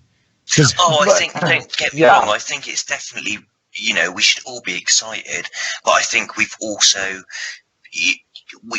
got to have a realistic expectation of kind of what to expect. I think maybe going to the point where we're saying that it could be a complete and utter engine rewrite and it will be a completely different game when you boot it up the day of the update. I think maybe an expectation that may be a little bit too, we could be expecting a little bit too much there, but for it to have a lot of the features that, say, Rayrod came in and spoke about the other day, where they are adding lots of different biomes, lots more variables, perhaps, like you say, a fully fleshed out multiplayer with the co-op, character models, maybe extra story or extra story that's fleshed out that you can also do in that co-op mode. I think all of those things are like realistic expectations, but to expect it to be an entirely different game, I think maybe we've got to be a little bit careful with how far our expectations go. That's a really good warning, Sean, and I think we're going to heed that advice. So thank you so much. I bet Hello Games is watching this podcast and like, who let Sean out of the office? Sean, put the mic down. And they're like, don't get Sean. Like, they're trying to figure out what room he's in. Got to find out what room he's in. Get him off Skype. He's saying too much. I've always liked the game. To me, that like for instance, when the update came out with the rovers and stuff. To me, that was a new game. I'm sorry, but there's not one time in my life that I have played No Man's Sky that I was ever let down. From day one, I have loved this game. So today, I have loved this game. And I don't care if they give us one little new thing on the next update. I'm still going to love this game, no matter what. They can't make me hate it now. Yeah. I agree with you. Hashtag Brian in the chat for the donation. Thank you so much. Hashtag that Cobra. I agree with you, Jeremy. And you know what? When I say that in my videos, people call me a liar. It's like, I feel the same way too. I was never disappointed from day one launch. I mean, I didn't overhype myself. I didn't exceed expectations. I bought the game and enjoyed exactly for what it was. And the additional updates just added more content to the game. And did it change the course of the game? Yeah, it changed the course of the game, but the core gameplay is still the same. It hasn't lost its luster. It's still exactly what the game was intended to be. More content. Very well put. Right. We're going to take one final caller. We're going to stay on for a little bit longer, but I'm going to take one more. This is going to be the last caller I'll add to the show. It's Omar. Am I saying that right? Omar? Yep. Awesome, buddy. Thank you for coming on the show, man. We're Big John tonight, bud. Hey, I was just trying to talk about the new update and if you guys believe that there might be like a bigger ship or something like that. We're gonna take one final caller. A bigger ship? You mean a bigger ship for us to fly? This is gonna be the last caller I'll add to the show. It's you gotta mute right? Yeah. Omar, Omar. Oh no, Omar, you gotta mute your stream. Yeah, I was just trying to talk about Omar, just make sure you have your stream volume, the sound off, because we're getting feedback on the mic. Hold on. It sounded like you punched something. Yeah, hold on. Give me a second. I'll turn off the sound. Boom. Fist through the screen. Yeah, I was listening to the stream and talking to you guys. I was like, why am I talking right now? I wasn't talking. Okay. It's where. Don't worry about it, all right? You left your headset on. Yeah. I said that 2 minutes ago. What's going on? Go ahead, Omar. What's up, buddy? Yeah, wanted to speak about you know how you talked about there might be like a different build of the game or whatever. Yeah. And I was like watching like these earlier like gameplay that Sean was playing. He was showing off. Like it was like around April, I think, April 2016, something like that. Uh-huh. And that build of the game is completely different from like the one that was released in August. I think it was August, right? Yeah, it was August. Yeah. So it's like it was really different for some reason. Like even like the art inside the game, like the let's say like the chemicals, the chemicals like carbon, silicon, and all that. Like yeah. And everything. Even the art, like everything, just looked completely different. So. Right. I feel like what you're saying might not it's probably like stretch, but it might be true that there might be two versions of the builds that they were working on, because the new build, there's no way that they like created every single thing from scratch. Well, exactly. Well, right now we're playing a build of the game, and right now they're also working on a build of the game. Yeah. So essentially, there's more than one build. Back there was an interview where they all talked about how they all had different builds on their computers. Yeah. And every Monday, Sean Murray would, come together and they would take all the ideas that worked and put them, the ones that they wanted, they put it into the master build. Oh, okay. Okay. So essentially, yes, you're right. There are multiple builds. And the thing is, there is a build sitting on the Steam page right now that says old build test. Nobody knows what that is. Okay. Nobody can get in there and look at it. It's in a private branch. It's been sitting there for about a year, right? Okay. About a year, maybe a year and a little bit more. Yeah, probably 2 years now, or maybe I don't know, a year and a half. Yeah, but you can see that like even like everything, like the art, like the everything just looked completely different. It had like a discovery page and all that. So it was just like even the like the what do you call it, the monoliths. In the that gameplay that Sean was showing, I think it was PolPoli 5. Yeah, I think it was PolPoli 5. Yeah, like the monolith in that gameplay, just like the art and like the architecture itself was just like, completely different from what we had. Yeah. So I'm thinking like that's they didn't like just delete it. They probably just had multiple builds or something. Yeah, exactly. And the episode that we had with Ray Rod, where he was going through and he found all these features, man, where he talked about them without even breathing. And I saw that, and you told him to take a breath. Yeah. Well, he all blacks out. It's like it's like all that stuff is in the code. I mean, they could half of what they need to do is already done. Yeah. So they could essentially be working on a lot of that stuff. Yeah. Yeah, I wanted to ask you guys a question. Do you guys think that the new update might like involve some sort of like a bigger ship that you can somehow use, like a ship that you can store, or like the small ships you have right now, like not like a freighter type of ship, but like a big enough ship where you can store your smaller ship in, where you can like maybe walk around and grab your ship and then leave. My personal opinion, something like that, like a mothership. Well, my personal opinion is I think 90% of the ships should be bigger. Even the fighters should have some kind of walking room in the back, even if it's just like Star Citizen. The Aurora, the one that I bought and that I fly around, it's small, but it has like a little bit of walking room. It's got a little closet space here and there, but it's nothing big and fancy, but it does bring a little bit more immersion. Yeah, a little bit more immersion, ownership. Yeah, exactly. Yeah. What would you think to kind of like multi-crewed ships? So Sean, I want that. Yeah, go ahead and give it to me. Yeah. Give it to us. That's a great idea, Sean. Oh my God. We should have pulled you on the show last August. Yeah. I think that would be a really cool thing. I do too. I do too. To be able to travel with. No, I agree 100%. Yeah. Yeah.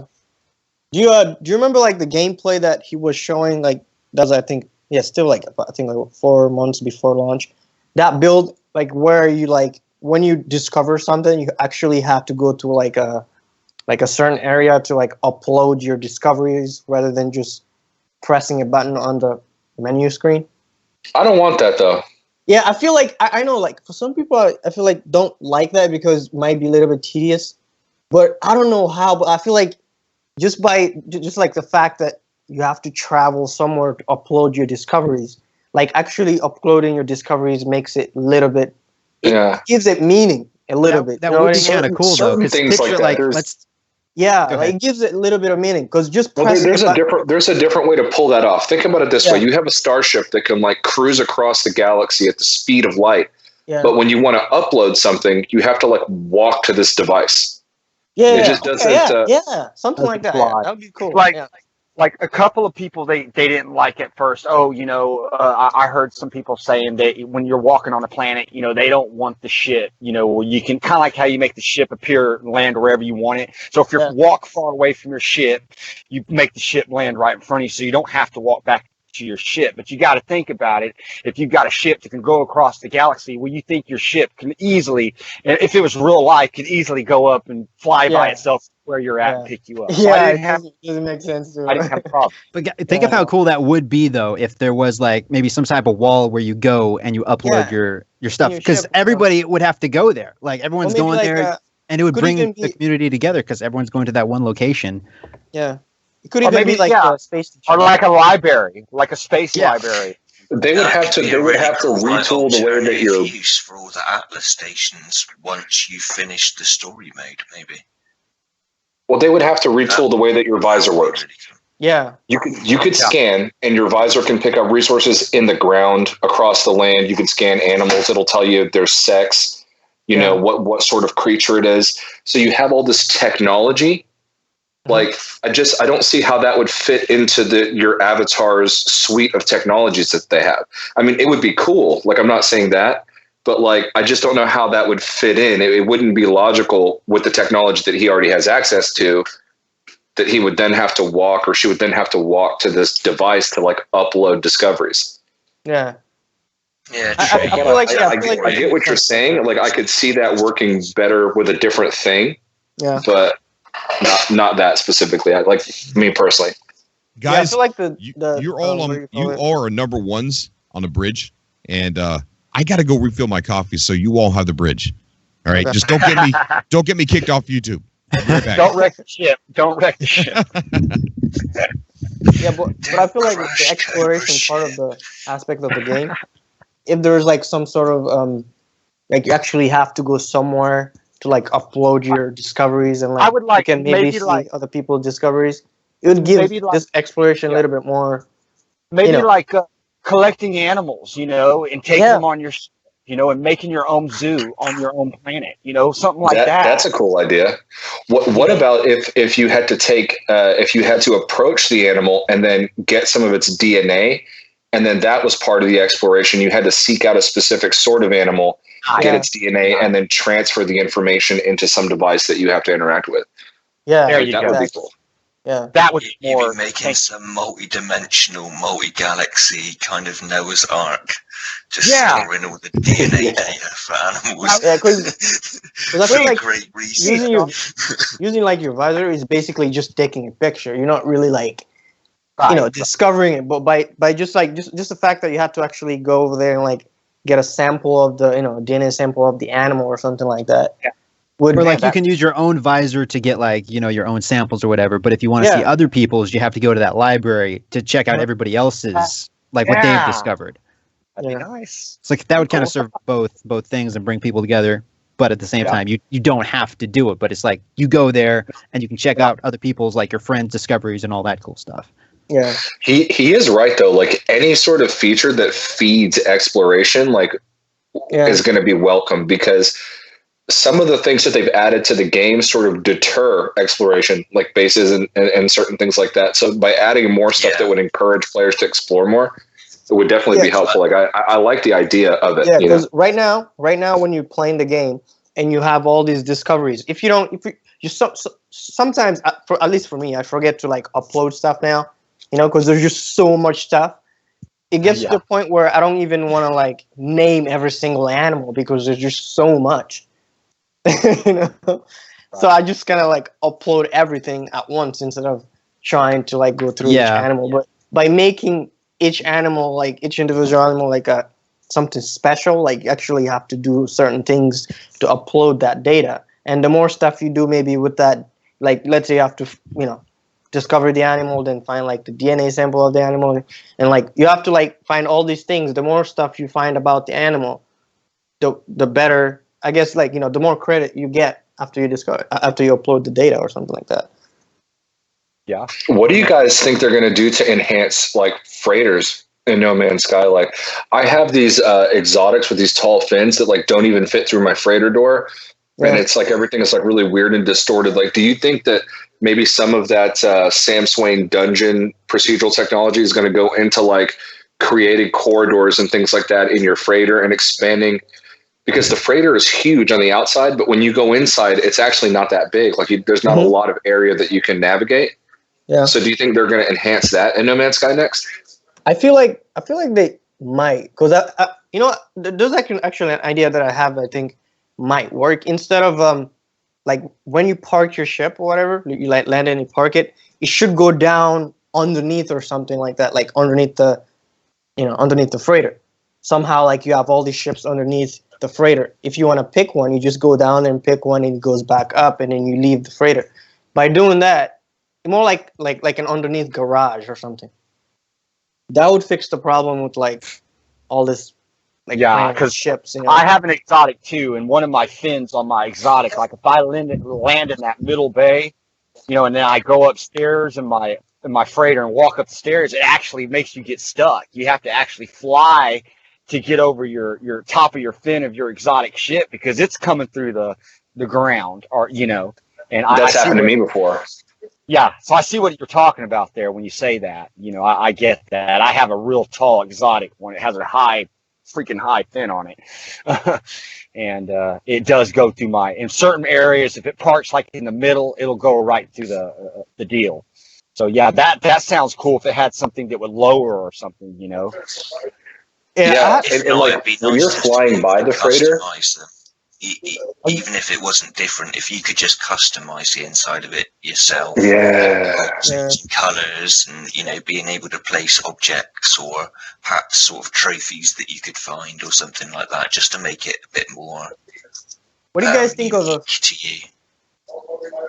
What do you guys think of a feature in which we're like, how the only way you can buy a ship right now is to like buy it from a different like species or something like that on the space station. What do you think of like actually when you go to the space station, you actually can find like a huge garage where there's all these procedurally generated ships, like a dealership. Like a dealership, like where you go and like buy a ship, but the ships are. That would be amazing. I think. I would just kind of go in and actually buy it. Randomized. It would be possible. It would definitely be possible. I think because it's just procedurally generated. They're not really creating the ships, right? Yeah, so. I think, or even like a garage where you could buy ship parts. Ship parts, and like if you want a better engine, you go and you buy a better engine. You don't necessarily have to go out and buy a whole new ship where you want to upgrade your lasers. You go out and buy lasers, and there's all these different variables and sets you could have, and you could change the paint job and the style. Or slots, maybe you can add slots to your ship instead of just you have to buy a ship every time you use slots. And it would actually like change the look of it. Yeah. Part of me thinks that with all the extra artists that they hired, that they're developing a lot more of those sort of customizable pre-baked assets. Like, I don't have any evidence for that, but it's just like a strong suspicion that I have that like they're going to be adding stuff like that because they hired, a few new artists and a visual effects guy and all that kind of thing. So I think that we're going to potentially see stuff like that where you can actually, if you think about when the Exocraft came out and it has like a little spinning satellite on the top and like everything that all the new technologies that you build for it get added to the exterior of it. Yeah. Somebody brought up a good point. They're all the same. So that's easy to do where the ships are procedurally generated. So like, how do you make that work? But maybe that's something they figured out now. When you add a new sort of weapon or technology on your starship, you actually see the physical representation of it in No Man's Sky next on the outside of your ship. That'd be cool. Oh, that'd be so cool, man. Want to give a big shout out to Funny Imps donating to the channel. Thank you so much. Hashtag that Cobra in the chat, guys. Awesome. Thank you, Funny Imps. I think I seen Funny Imps in your stream, Panda, earlier. You did. I saw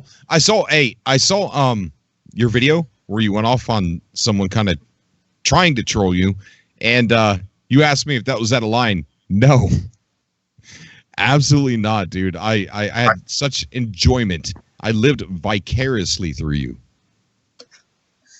I still feel really bad about it. I think that what it does is sort of like Peaceful Gamer said. I think it like sort of feeds the frenzy. And I made a comment almost immediately after it happened because I noticed that Peaceful Gamer was in the chat, and I was like, "Well, I'm not being very peaceful, am I?" You know, but yeah, I left it up as an example of like probably how you shouldn't handle that.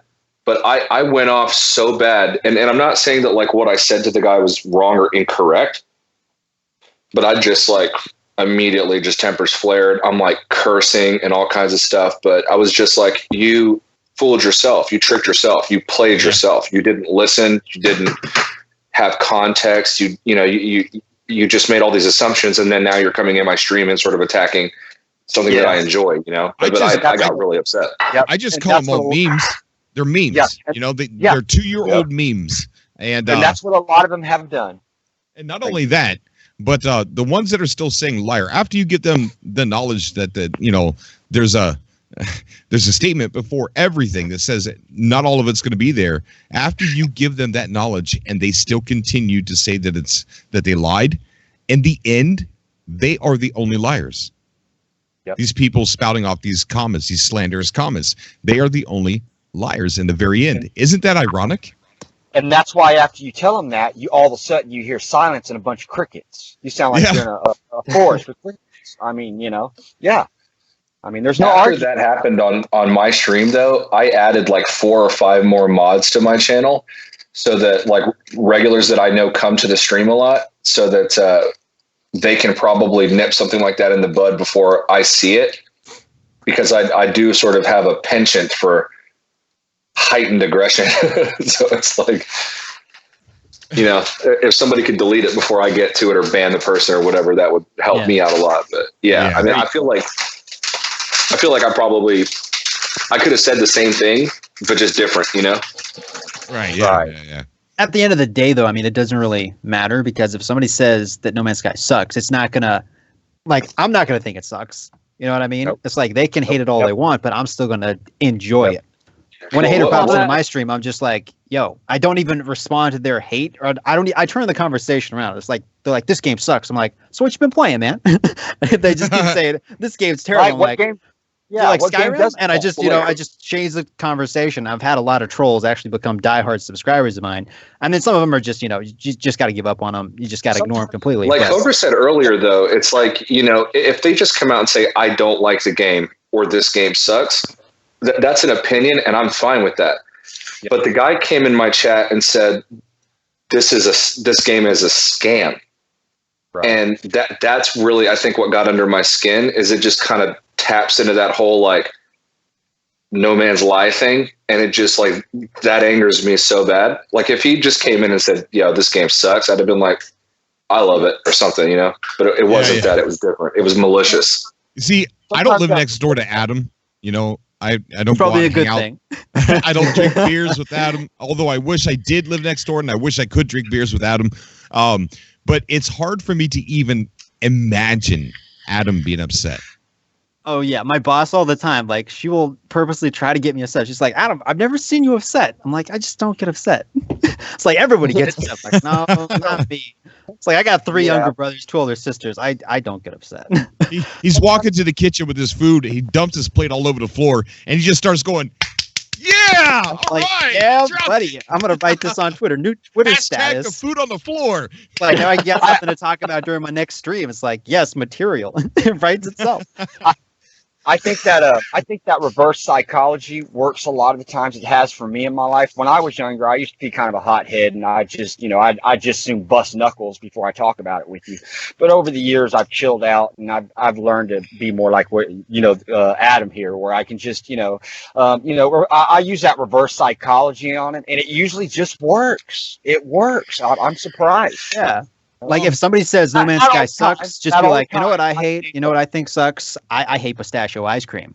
What does everybody else hate? And just post in the comment. Just change the topic. Hey, Don't let them win. Panda, message something in the chat for Yat, that person with the Y and the last name with the R, Relvin. Wants to know what your YouTube channel is, so post a comment in there so that way they can find your channel. Oh, okay. So, Cobra, I got a question for you. This is kind of going back to something we talked about earlier when you said there's like some master code that they decided not to use because it was because of like they didn't want to get sued or they just didn't want to, bother with it. Do you think they might try to go back to that with this new update, or do you think they're taking the things that they've learned from the guy at Lionhead Studios and kind of making their own master code that is different than the one they initially started with? You know what I mean? Like, do you think they're kind of going back to that, or? This super formula was a formula to help them generate shapes. So it was just a variation of shapes and things like that. Let me see if I can pull up the New Yorker article. But yeah, it does talk in length that they were going to use it. And I'm sure they had that conversation with maybe the guy at Lionhead, and he's like, well, we could tweak this and, make it better than what you initially thought it could be. And it could be like that master code, that on steroids now, and that could be what's in the next update. Didn't Sean Murray post something about that he would be sort of meeting with that guy and talking maths? Like maybe Hello Games partnered with that company. Is that a possibility? It's possible. They were called Genicap. I don't think that they were going to meet, but the guys with the super formula wanted to contact and get involved and meet with Hello Games. I'd be interested to see if that happened. But that being said, though, they may have wanted to take like a cut of the money too. So who knows? I'm pretty sure that they did meet up with them, and the outcome of it was that the two formulas were really dissimilar. In the end, they weren't one and the same, and that's what kind of shut them down from being able to take it any further. Yeah. I remember reading something like that about it. It fell down. Let's see here. Sorry, guys, I'm trying to read this article here, trying to find out where they start talking about it. Well, I want to ask you guys a question. Like, what what was that master code you're talking about? Is it just like some sort of like why do you think they would get sued or something? Because it was created by somebody else. Oh, okay, I see. Okay. Did it have Brandon in the chat says the super formula would have let them have way more detail per point in space. Oh. So something like that, I guess. Okay. Okay, bro. Okay, here it is. Murray sitting. Let me read this real quick, buddy. Yeah. Murray sitting before his monitor typed the super formula into the terrain of a test planet. He began simply creating walnut-shaped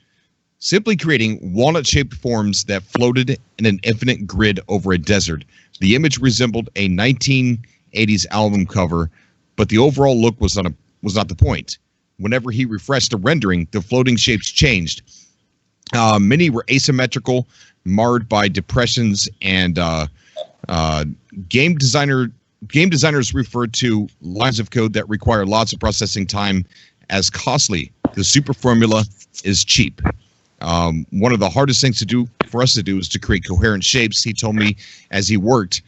In order to produce varied landscapes, a formula must be able to cope with a wide range of random information without generating mathematical anomalies that cause glitches. This sounds ridiculous, but it's hard to find a formula that you can rely on, he said. The super formula appeared to be reliable. He pointed to a rocky overhang which looked like a desert geology sculpted by harsh erosion. This is quite naturalistic, he said.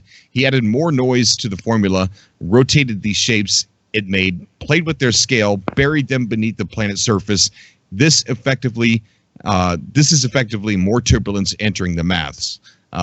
He envisioned using the super formula throughout the game, especially at the center of the galaxy, where landscapes would become more surreal. With only small shifts in its parameters, the equation was producing impressive variability. In one rendering, It produced rolling hills. Murray refreshed the screen. A star-shaped rock formation appeared. He seemed pleased. It was a good sign when I am clicking the button and there is that slight amount of excitement, he said. So yeah, it goes on to talking, about the super formula. It was an on story because they decided not to use it. They were going to use it. And it's really interesting what he said about the center as well. Yeah. So it's possible they could go back and kind of rethink that and decide to use it. Yeah. Yeah. Well, I mean, why not? Why not create your own version of it? I mean, if you change a few lines of code, doesn't it become yours at that point? As long as it's different enough, then it's yours. Yeah. If I come out with a sentence called "the cat ran up the tree" and someone goes, "I created that. I got to copyright that." Okay, the cat ran all the way up the tree.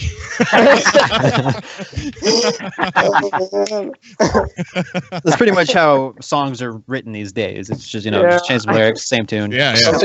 Something really interesting to look into too, this like sort of off topic though, is I've been watching a lot of videos about it. It's by a game developer called Euclidean, and they're based in Australia. Oh, yeah. I talked about that. Yeah.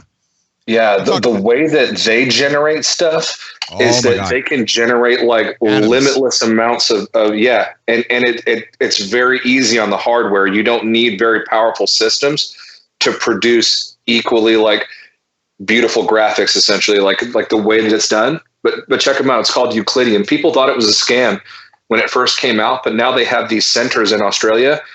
They're sort of like these HoloLens game rooms where people can go in and play these like physically 3-dimensional games. It's really interesting, but I want to see like what comes of that. Like that technology is pretty wild. You see, the thing is, they've gone quiet. I don't know. They were about to open up their own holodeck over in where was it? Russia? Australia. Australia. They didn't open that? I don't know. I quit looking into that because I talked about that was it 5 months ago? And a lot of people gave me crap for that. And I'm just like, people are saying, oh, they're lying. Don't talk about that and this and that. And I'm just like, I just don't want to deal with that drama, man. Just leave me alone, guys. I'll quit talking about it for now until I see what this holodeck looks like. And I never look back. I don't know, but what they're working on is really revolutionary. So revolutionary that I think what we see a lot with No Man's Sky, I think, was like corporate backlash, from these big, developers. Where look what Hello Games have done. Imagine how many jobs can be potentially ruined because of what they've done. A new way to create a game with endless content. Procedural is art.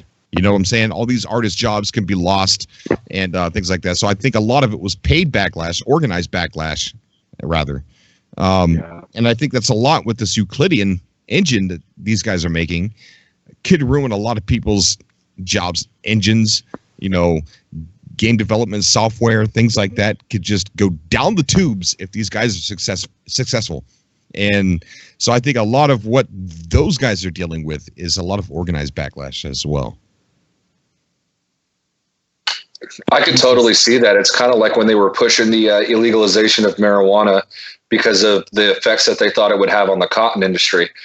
So if they think that some new technology or some new thing is going to hurt their business, their corporation, or put tons of people out of jobs or whatever the case is, I could definitely see how there would be a lot of backlash, because with the procedural generation, you need like a fraction of the amount of artists that you would need on a different sort of game, because the game is going to generate, multiple outcomes of it. So, oh, we got a special caller of old. Yeah.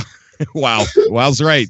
He's a member of, I just want to call him a family friend, because I've known him for so long. Raging freaking Bull. What is going on, dude? What's up, Cobra? If anybody remembers back before the game released, this is the dude, the big built black dude that would get on Facebook and do a live video with no shirt on and talk about how cool No Man's Sky was and dare you to say anything different. You don't make it so bad, Cobra. Like, I'm only 5'2". I just, I have a good workout going. That's it. I'm small. I'm a short guy. I mean, I work out, yeah, but I'm a short guy still. Raging Bull's gotten modest in time. Okay, so you're going a little modest. Not really. I mean, just I've been doing things differently. That's all. But man, I've always been following you and stuff. I just haven't been on in a while, and I was lucky enough to catch you tonight, and I wanted to hop on. It's been a minute. Right. I have to ask you since you're on the show. I don't want to get in. I don't want to get into it, but I just got to know. Are you still in that rabbit hole that you were before? Just say yes or no. You talking about that last place I was in? Yeah. The last place that you were in. No, you don't have to worry about the crappy ceilings and shit. Huh? The what? You don't have to worry about the crappy ceilings and stuff. Nah. Crappy ceilings? No. I'm not talking about ceilings. What are you talking about? No. Oh man. What are you talking about? What are you talking about? Crappy ceilings, man. Do you really want me to say it? I don't care. I don't hide shit. I don't hide stuff. Are you still a flat earther? Oh my god. Oh, Lord. Oh, cool. He goes, I always wanted to talk to one. I've been wanting to talk to him forever.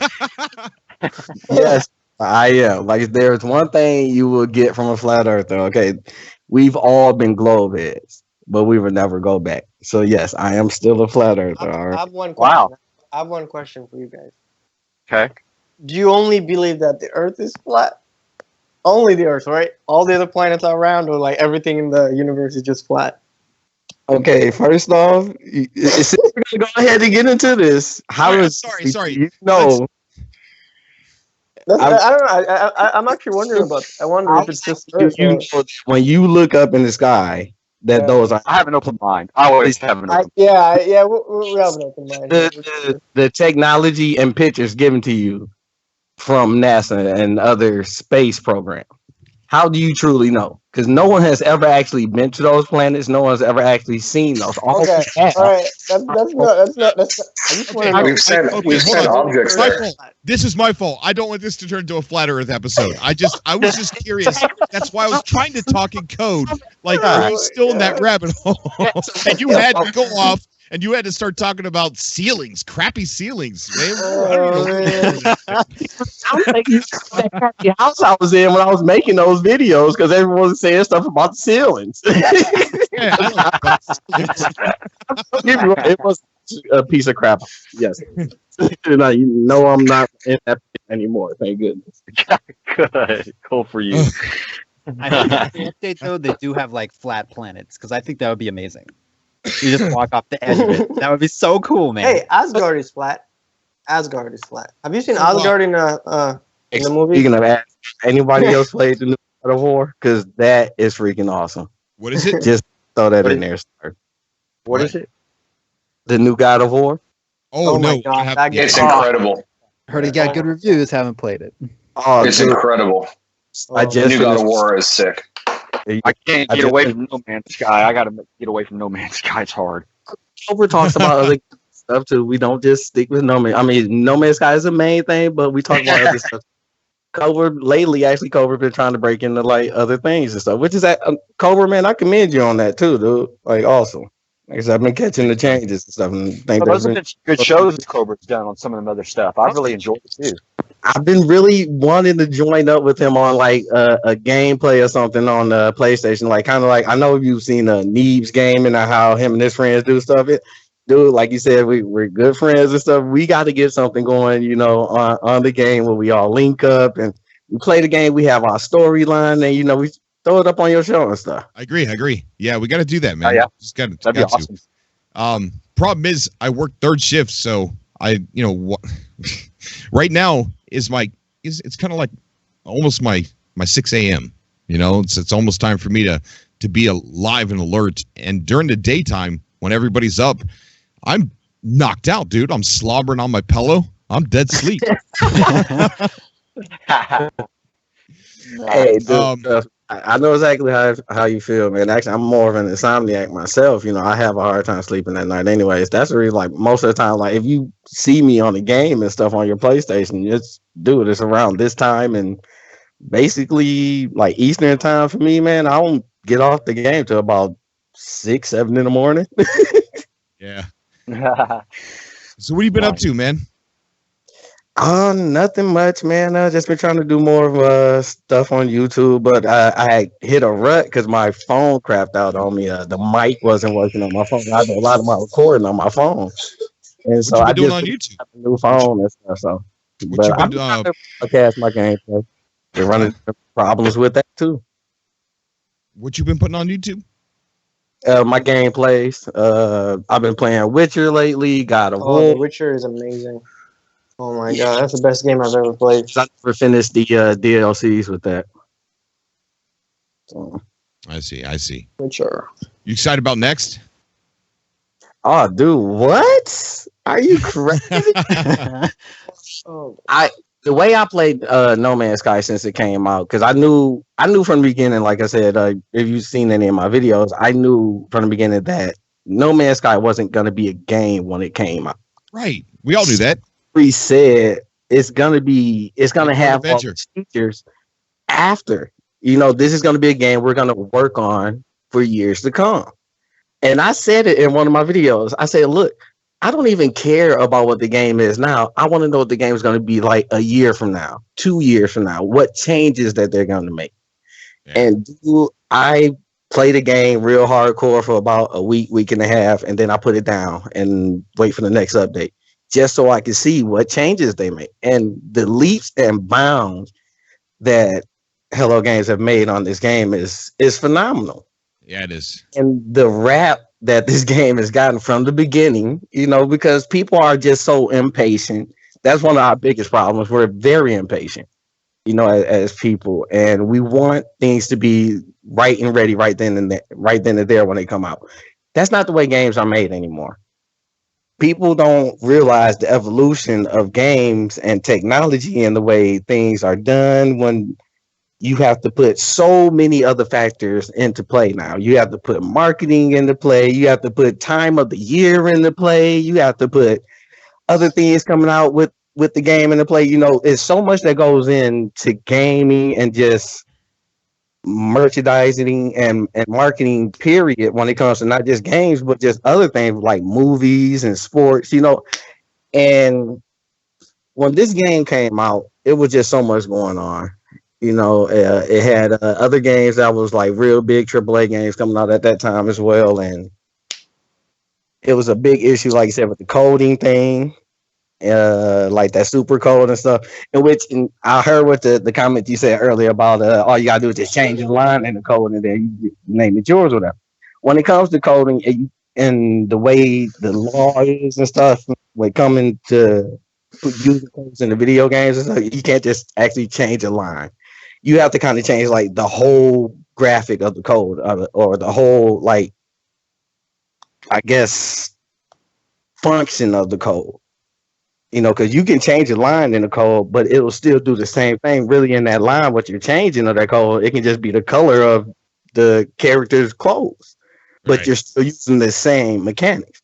See, when it comes to coding, if you're going to change something, if you're going to use someone's coding without their permission, you have to change quite a bit so that it's not doing a exact same thing that they were doing when they used the code. That's true, but you know, Sean's pretty smart. He could do something to that code that I guarantee you would create a little bit of ownership. And also, these guys are millionaires now. You know what I mean? If I was Sean, I'd be like, look, man, $1 million check, just give me a super code. Go away. I think it's probably more exciting thinking about what Sam Swain's going to bring to the project now. I agree. Because that procedural city generation that he's doing is insane. It's insane. If we saw, like you say, even just a tiny bit of that, with like 15, 20 buildings, maybe up to 50 in certain places, really randomized, spread out, so that it was like a rarity to find like little settlements and stuff, and maybe like have lore pieces, that would be awesome. Can you imagine? Right. And by the way, Raging Bull, that's Sean Murray.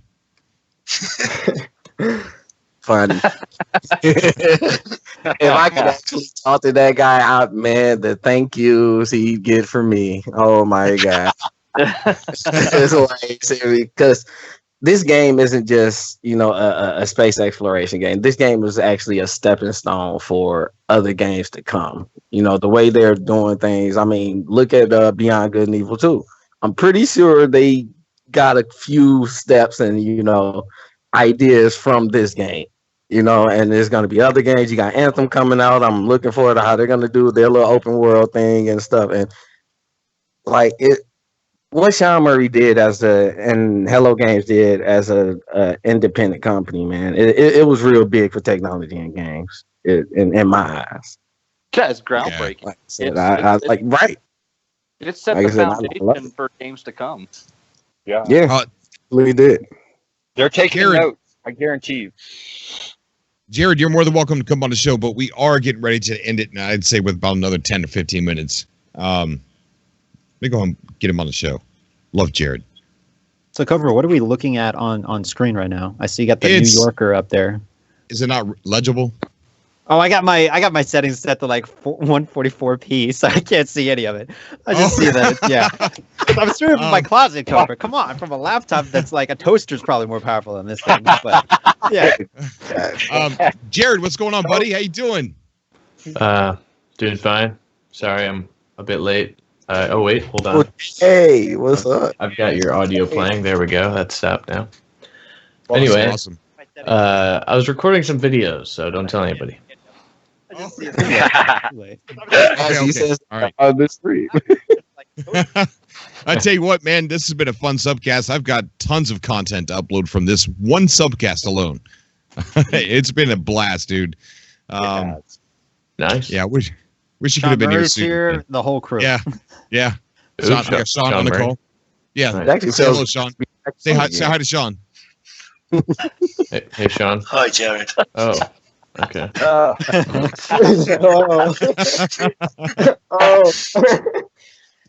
Sean, I like your beard. Flowing beautifully in the wind. I've been wondering what kind of oils and stuff he put up in that thing, because it doesn't look dry like the beard. God. It's No Man's Sky beard like gel. They got to put beards in the game. They got to put beards in No Man's Sky. I'm sorry, man. Make an alien race that has a beard. I mean, character models. That could happen. It's your. Oh man, what? Shoot, one of the Gek with the freaking beard or something. I got to figure out where I can buy a beard, because that's the cosplay. I'm going to Sean as my cosplay for the No Man's Sky Con. Nice. Maybe it's the Gek oil that Sean uses in his beard that makes it so much. Gek oil. That's disgusting. How do you get it, too? That's even scarier. Oh, my God. He scoops it right from the spawning pools. Oh, great. No Man's beard. Jared, what kind of videos you working on, man? Terrible ones, to be honest. No, they're not terrible best ones. kind, What kind of videos you working on? Different stuff. They can't be as bad as mine. I washed dishes in my last video. Dude, that was amazing. That was awesome. That was amazing. I see the title, but That was great. I didn't think it was literal. Yeah, I did it. Yeah. The way I wash dishes. I had not working on a washing dishes video as of yet, so not that. Just talking about No Man's Sky, because that's what people want. So talking about No Man's Sky. I'm not working on any super in-depth, non-sarcastic look videos, if that's what you're asking, because those take so long. Those take so long to type. You don't understand. Like those super fast videos, like when I'm recording them, like throughout, I have to take literal breaks because my chest hurts from talking that fast. I've got it's tough. It's tough. I'm like, what? I know this is a workaround, but why don't you do this? Why don't you upload the video unlisted, and then go over to the video that you uploaded, put the captions on, and then record the screen, and you won't have to type. Push play. I never thought about that. Yeah, that's what I would do. I mean, I'm Cobra. Everything's a workaround with me. Everything. I never thought of Especially the dishes. I could attempt it. The actual typing of the subtitles isn't that bad. Just writing the script for it and attempting to read everything that fast, because there's no editing in there. I mean, I cut out between paragraphs, but one sentence is a paragraph. I don't even write commas or anything, so I don't think in my mind to stop. Just have Ray Rod read your scripts. That guy, lungs, I don't know, his elephant lungs or something. I also need someone who knows how to remix. I want to turn Ray Rod's speech into a rap. Oh, that'd be hilarious. Oh, God. That's gonna be great, man. I'd buy that. That's working on Dreams videos too. I just recorded 2 of those. The Ray Rod remix. Yeah. Oh yeah. Jared, I like the new intro you got. Oh yeah, Robot Boy, right? Shit. Oh yeah, we haven't talked about that since I uploaded that video. We haven't been here. Yeah, Robot Boy. Yeah, did a fantastic job. I can't stop watching it actually. So I just watched my own video that I uploaded because I just like the surprise intro at the end. I watch my own videos too. Yeah. It's pretty bad. I was on my homepage of YouTube. It suggests my own videos. It's pretty much the only way I get views. So yeah, don't feel bad. I watch my own videos too. My own videos, my own live stream, pretty much everything. Yeah, I'm my own biggest fan. It's crazy. When I'm at work, I got to find content. I watch Jared's videos. I watch Adam's videos. Everybody's videos, right? But eventually it's there's not a whole lot of content creators out there creating long shows, podcasts and so I'll type in No Man's Sky podcast on YouTube and I'll put it in filter in this week or this month, and it's nothing but me all the way down. Just nothing but me. I'm like, isn't there somebody else out there doing this? Come on, man. I don't want to listen to my own show. I think the only No Man's Sky podcast. I really do.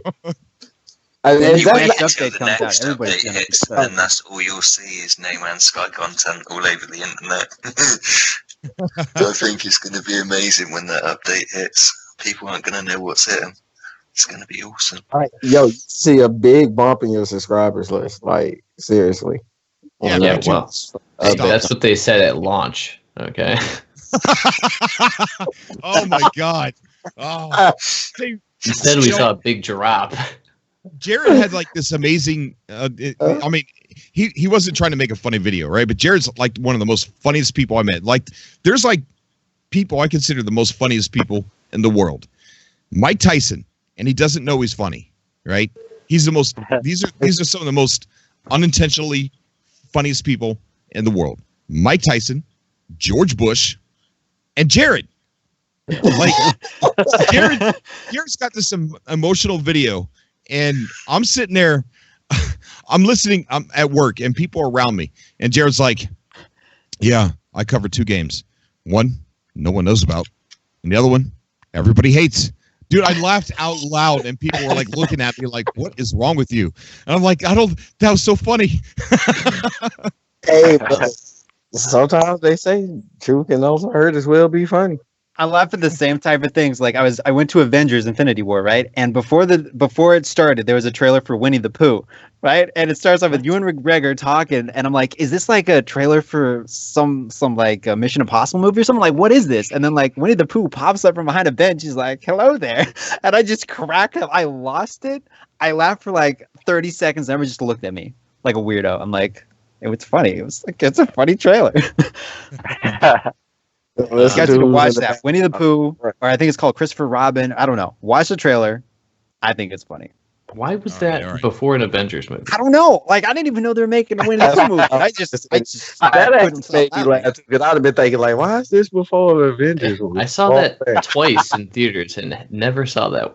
Like, it was just so unexpected. Just Winnie the Pooh pops up and starts talking. I'm like, I was not expecting that. Well, I don't know. Like those, if you like the comedy, Cobra, you're gonna like the new style I'm going with.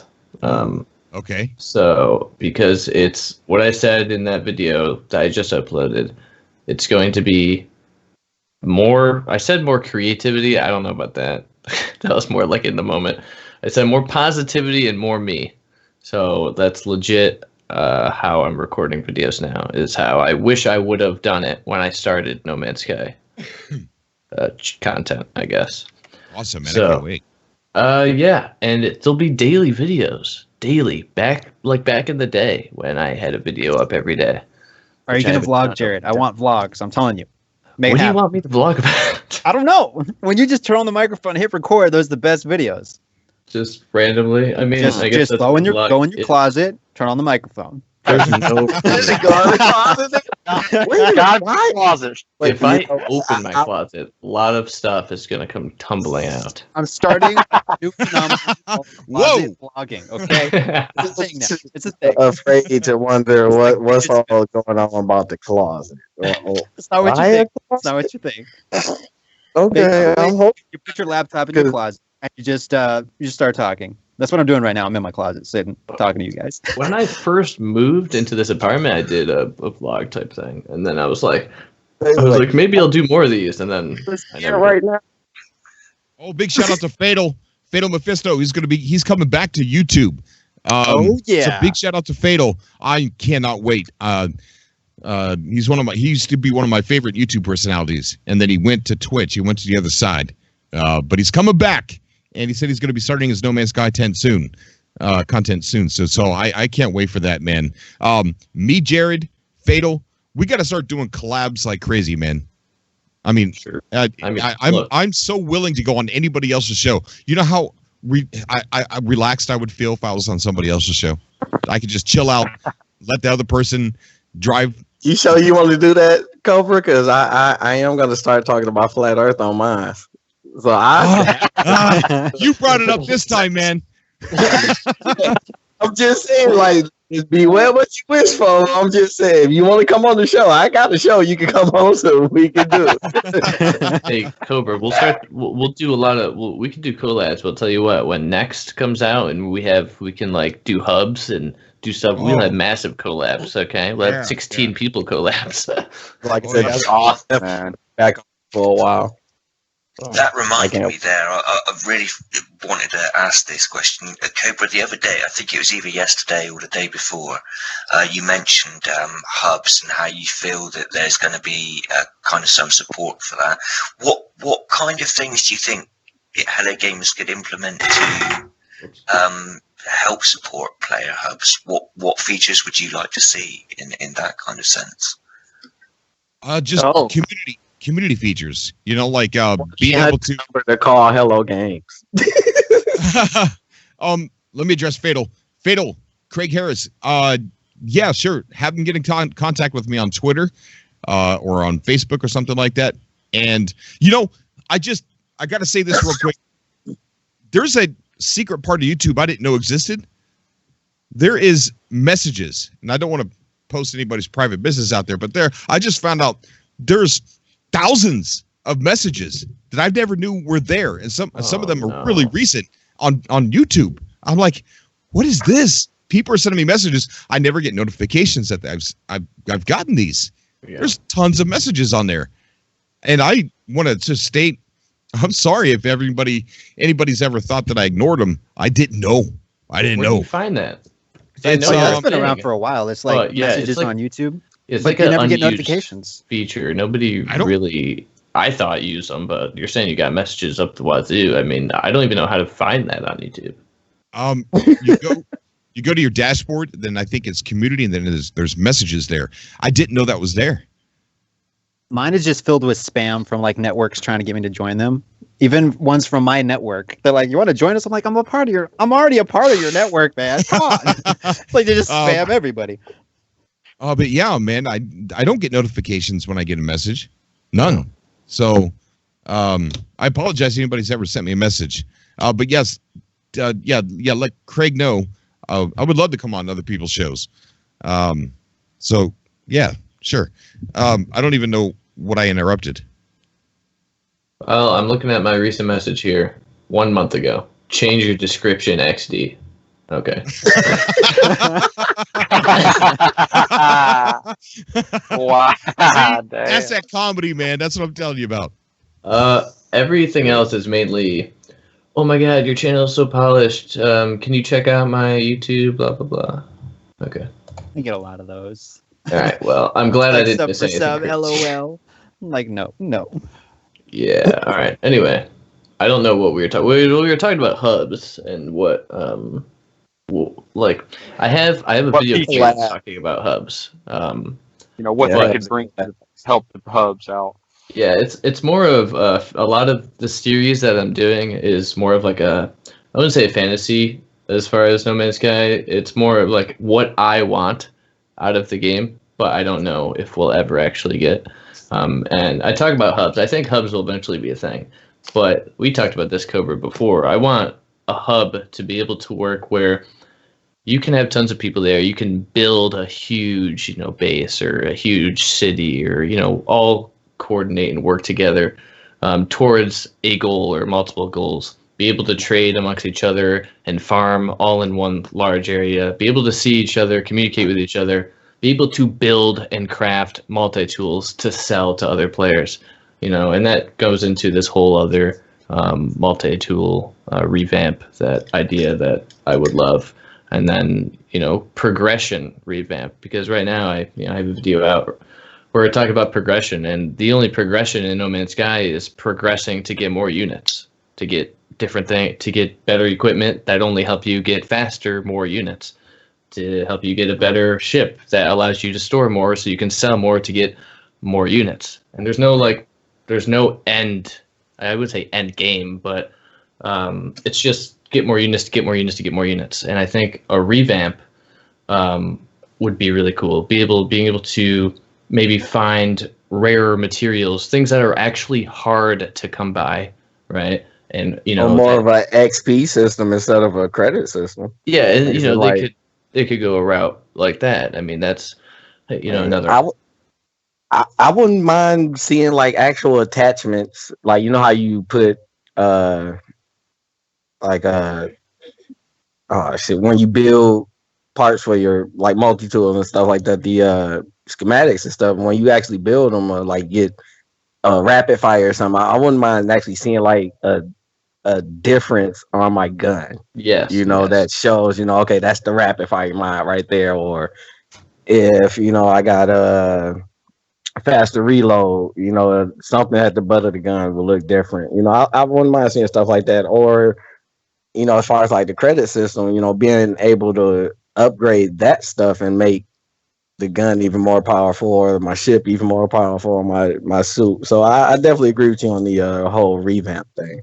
Yeah, I wouldn't mind seeing something like that. I think an option to really be able to fine-tune your multi-tool, or the option to really be able to fine-tune your ship to how you want it. If you want like a fighter ship, not necessarily having to go purchase a fighting ship, be able to have different upgrades or different weapons that when you attach, or when you actually craft them and attach them to your ship, maybe there'd be like different rarities for things. And then if different rarities come into play, they could bring back that whole closer to the center of the galaxy.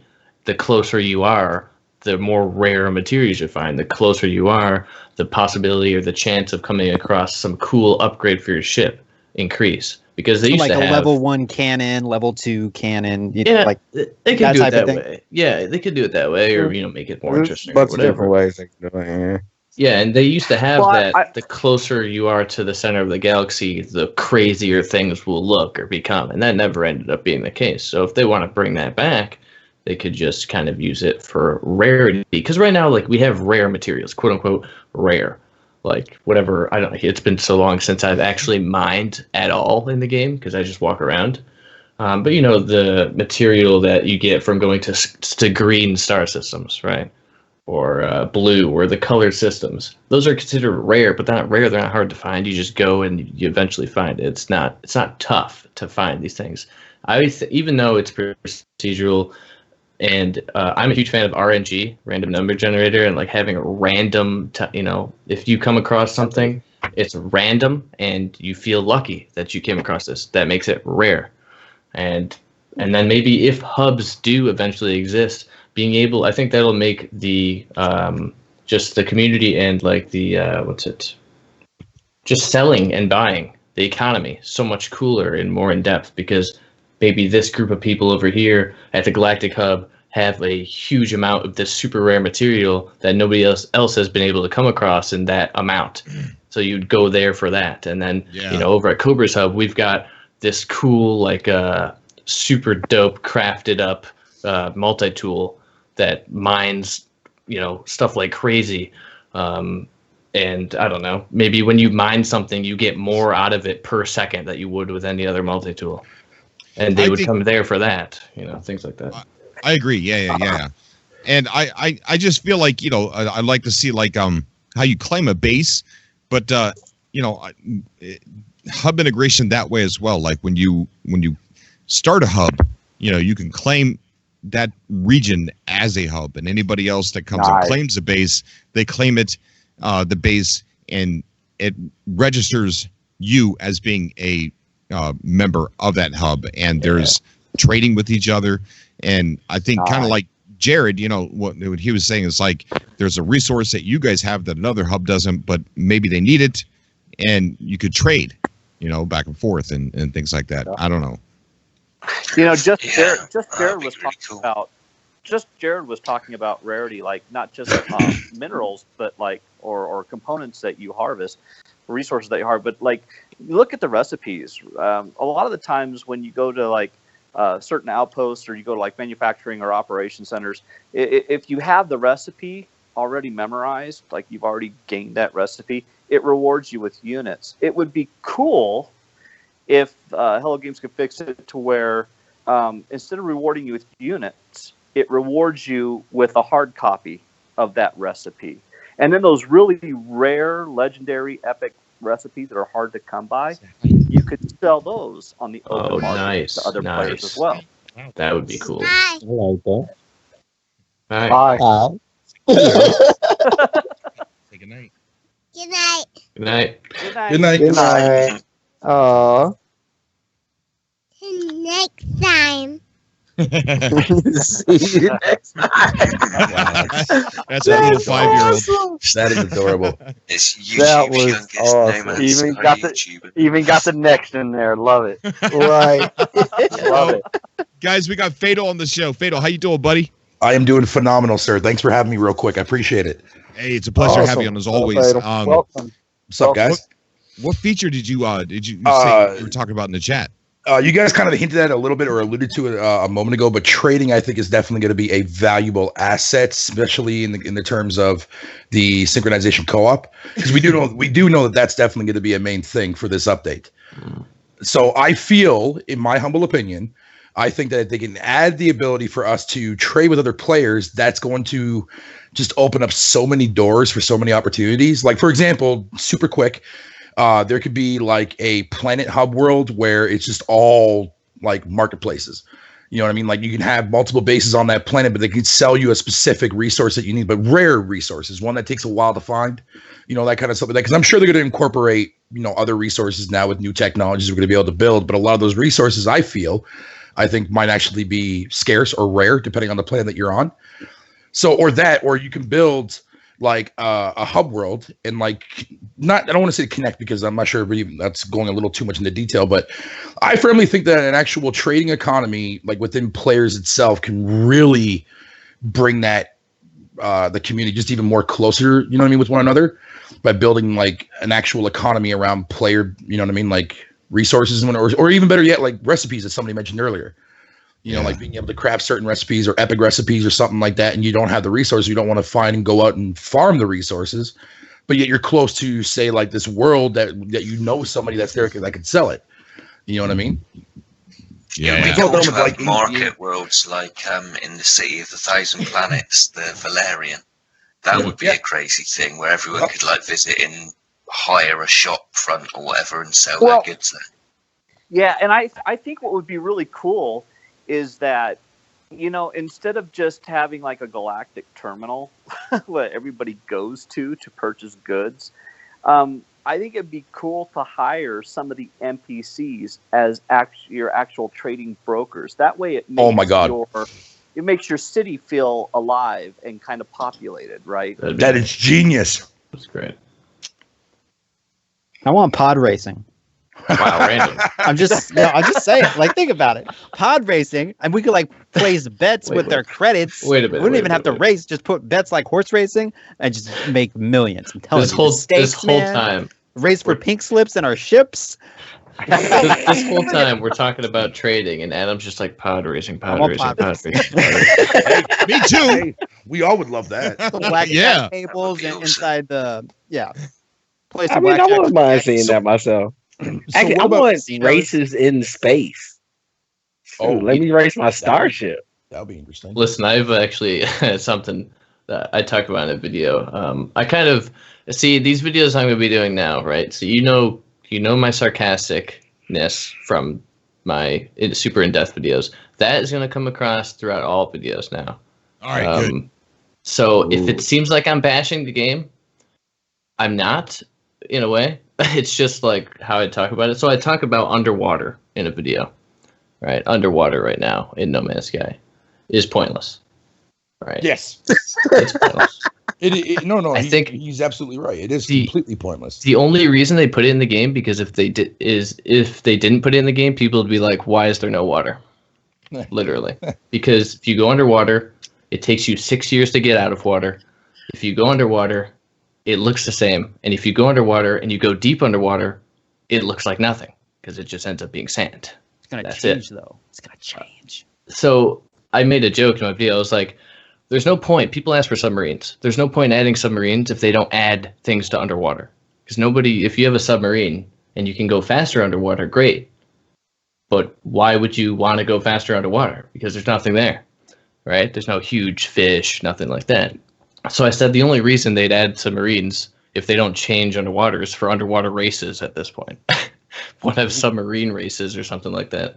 Because they, I mean, I'll tell you one thing I don't think like taking the time to make a submarine is worth it if they don't invest in what's actually under the water. I use my rover as my submarine. It actually works pretty damn good. Yeah, you can do that. I guess that is a workaround. It hauls butt, and the rockets even work. You know, if you hit your little rocket while you're underwater, it'll go. Yeah, we'll get a little speed on it. If I may piggyback off what he just said, I think what they should do is like give players, like if you happen to come across a water Pacific type planet, have them like put like runes down there or something like that. Yeah. Add more lore or something. Give you a reason to go and explore. Find these caves. Find like new creatures down there, like big creatures for that matter. Like they can do a whole lot with the water system, man. That's what I was just about to, like. Hopefully, that's gonna be part of the update. Is doing something different with the water. Make it more. I guess. Well, they could more expand. Eventful, I guess you could say. I mean, let me see Jaws trying to eat Octosquiddy or something. I don't know. I mean, like put some events or something in there. Release the Kraken. Shoot. Well, they could expand on some of the resources. Like we do a lot of farming above ground. There should be some resource plants that we can only grow underwater. I mean, because we do harvest some. Yes. Very few, but we do harvest some resources from underwater, and they could also expand on the missions, right? Because I mean, I totally want to see dungeon exploration come to the game. Sci-fi dungeon, and not fantasy, but sci-fi exploration. And I would love to see like underwater wrecks and stuff that you could explore, or maybe missions that take you underwater and you have to achieve them in a group of guys go together, like friends, and go finish this mission together. That would be cool. Yo, a genius concept though is like, what if they were to add like if co-op is going to be a big emphasis on this update? Imagine if they actually incorporated like cooperative situations on certain planets will like could spawn like dungeons or like these bigger buildings that you can go and explore with your friends, but inside it's got like specific building fauna inside of it that only spawns in those places and stuff like that. So like you and your friends can go and like raid that place, and you can come out with like better loot and stuff like that, maybe for like your character or for your ship or an upgrade of some sort, but an upgrade that's vitally essential, you know what I mean, to your progression. Yeah, I mean, absolutely. I mean, that's key to progression, right? Yep. It's all about experience. It's all about loot. It's all about currency. It's progressing through the game, and you need those elements to, well, like the video Just Jared did a while back about sustainability. You need some meat and potatoes to the game, man. Yeah. If it's going to live. They're slowly getting there, though. They're slowly getting there. Well, you're not far. I mean, you got that squid ship. They can make that squid ship universal, make it land and water. There you go. That's actually a genius. That was their plan. Maybe that was squid ship's a hint. Hey, Cobra. Yeah. I have a question for you. What's up, buddy? Ship customization. That was another thing. I'm pretty sure. I think I remember you saying that you wanted to see way early on in the lifespan of No Man's Sky. I think it was you, or it might have been somebody else. But I'm pretty sure I remember you mentioned it before in the past about ship customization to the point where like we can freely customize our ship, like from not. I don't really want to use the terminology of cosmetic, but allow us to like tweak some of the parts of our ship that we don't like. You know what I mean? Right. Yeah. Or like add certain things, you know, not just like stickers or letters, but I'm talking about like being able to add like cool things to our ship to make our ship stand out amongst each other. Right. Yeah. Or at least let me get a full color control. Bobblehead in my cockpit in my starship. Yeah. Just have a little bobbing away. That'd be amazing. We need like this subcast to be a radio station.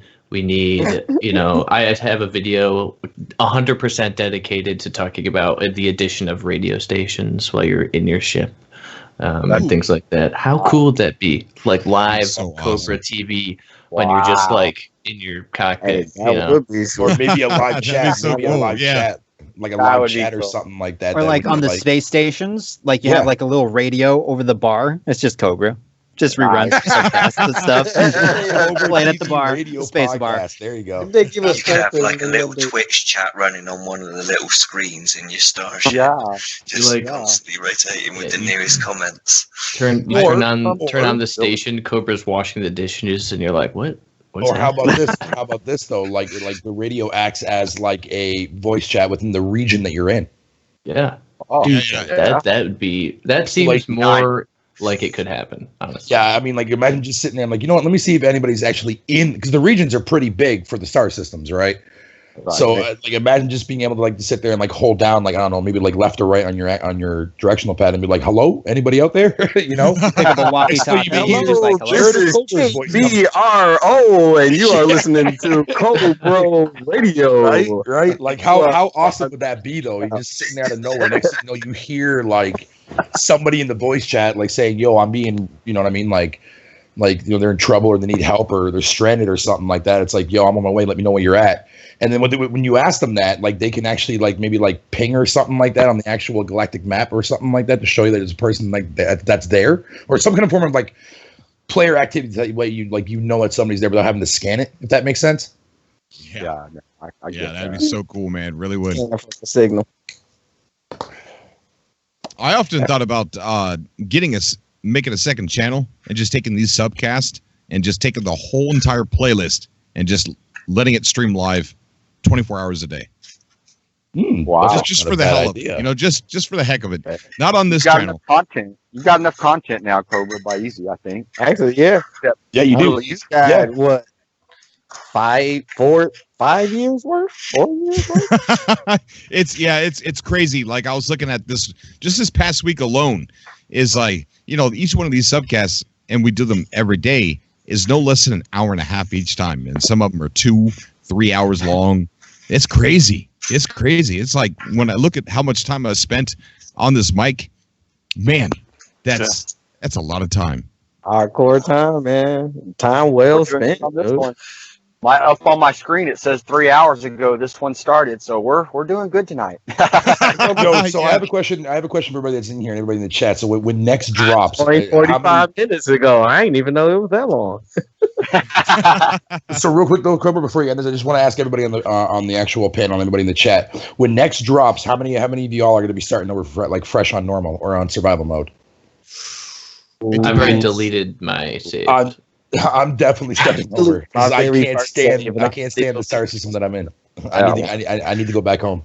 Well, I'm not going to delete my save because. But I am going to start several hundred hours. Yeah, I'll start a new one on that extra save slot that they gave to us. I'm not deleting any saves anymore. That was a big move that I shouldn't have did. One of the times they had, I think it wasn't the second big update, but the third one.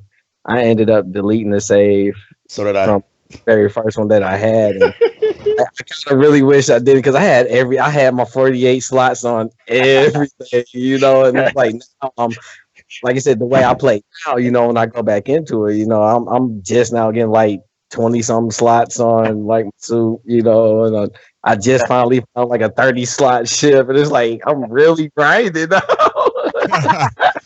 Well, this is like, dude, I have a literal 12-hour stream from when this game first came out.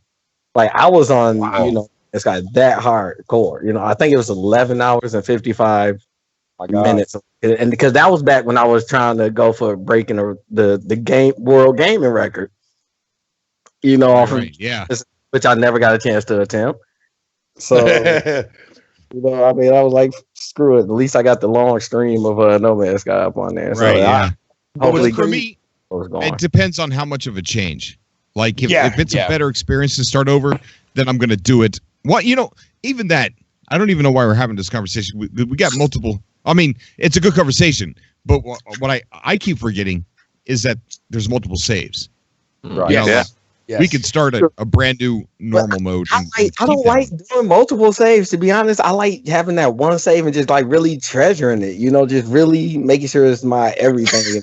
Now, there is one thing that people are forgetting too as well, and I firmly believe that this will be the next update. For the saves. No. I think because this is also another thing too as well that I'm almost guaranteed is going to be the next update. I pray to God that it is. If you ever go to those exotic planets and you see those weird looking sentinel circular things, whatever you want to call it, like you can literally fly your ship right through that. Yeah. I think that is going to be a system that allows you to lock in a certain coordinates that will allow you to jump galaxy to galaxy. Ooh. So if that be the case, then we don't have to start a new save file. I can finally get my wave and go back home. Go home. Let me tell you, they really need to bring that in. If that's the case, they really need to bring that in. If they bring in multiplayer, that's 100% right. That's a big issue. That could be the co-op thing where like you can summon players to your galaxy or vice versa wise. If that ends up being the case, which I'm down for, I have two things. One, they have to either make those circles bigger because I can't fly my giant your giant tall ship. Yep. I just slam into it. And two, they have to make exotic planets more exotic because I think they're boring. You gotta do a little drift. You gotta drift backwards, man. You gotta drop the clutch. You gotta drop the clutch, and then you gotta pull back up on the stick. No word of a lie. If they do bring like the new update, if it brings if you can create a new let's say character or whatever, like would you guys like want like a procedurally generated character, or would you like to actually customize the character yourself? Customize your character for yourself. Because I feel like there will be like some sort of like mystery from like the procedurally generated. Like you don't know what you're gonna look like until you see yourself. Right. That's what Sean said in the very beginning as well, is that no one would know what they look like until someone else thought. I feel like that's that was one of the like main statements you made. Yeah, that would be really cool to for everyone to be like a like your friend might be like some lizard looking alien, and you might be like something else, some alligator or something. I don't know. Like it'll be just really cool to see that. Well, remember though, when that new race came in, aka us, in the 1.3 update for Atlas Rises, I think that whenever you look at those travelers that we keep finding, the ones that help you get the actual things for your portal thing there, we want to call it there, the actual Glyphs. What the heck they're called? Thank you. Yeah, glyphs. I think those are the more different variations you see. I think that's how we're going to be able to create our character. Yeah, those are really cool. Actually. Yeah, I think that was just a nod to let people know it's like, hey, you know what? They are, which makes sense because they are travelers. So, and after all, we are a traveler in the simulation of the world. So that kind of makes sense in a way. So I think, but now if it is going to be randomly generated, many options for the character models as well, because you've got the one with the glowing head that you speak to. Is it Null through the hollow? I can't remember. It's like a hollow station that you find on planets. You have to do the radio broadcast to them in the story, and Artemis as well. Yep. Yeah. But we're the people that got stuck in the simulation, so we can't be those things. What, the Traveler? Well, we can't look like them. Because we are from Earth, we got sucked in by, Emily's got us trapped. Well, okay, fair enough. But what's to say though, too, as well, if the lore within No Man's Sky, like they've already had these types of creatures already living on planet Earth before we got sucked into the simulation. True. Well, and remember too, it's just a simulation. I mean, it's a virtual digital representation of who we are in real life. Doesn't necessarily mean we have to look human, right? Because it's a simulation. The simulation is not real. It's just what it is. Right. Yeah, which is why every time when you look at one of those travelers too, as well, they look kind of somewhat like holographic in a way. Yeah, you know what I mean. Right. So it's like, you're so right. Fatal. It's a past event, right? So when they and plus they just randomly appear out of nowhere. And the funny thing is, it's like the Gecko, the quarterbacks, the Viking never notice that they're actually there, except for you as the player that sees them. Nobody else does, which is kind of odd. Yeah, they're like a hologram. Yeah, they're coming into there from where? Yep, That's which is funny. Crazy. When you think about it, when you go back and you look at the I wonder if that what ties the the room you go into in the space station sometimes with the 3 planets with the 3 moons.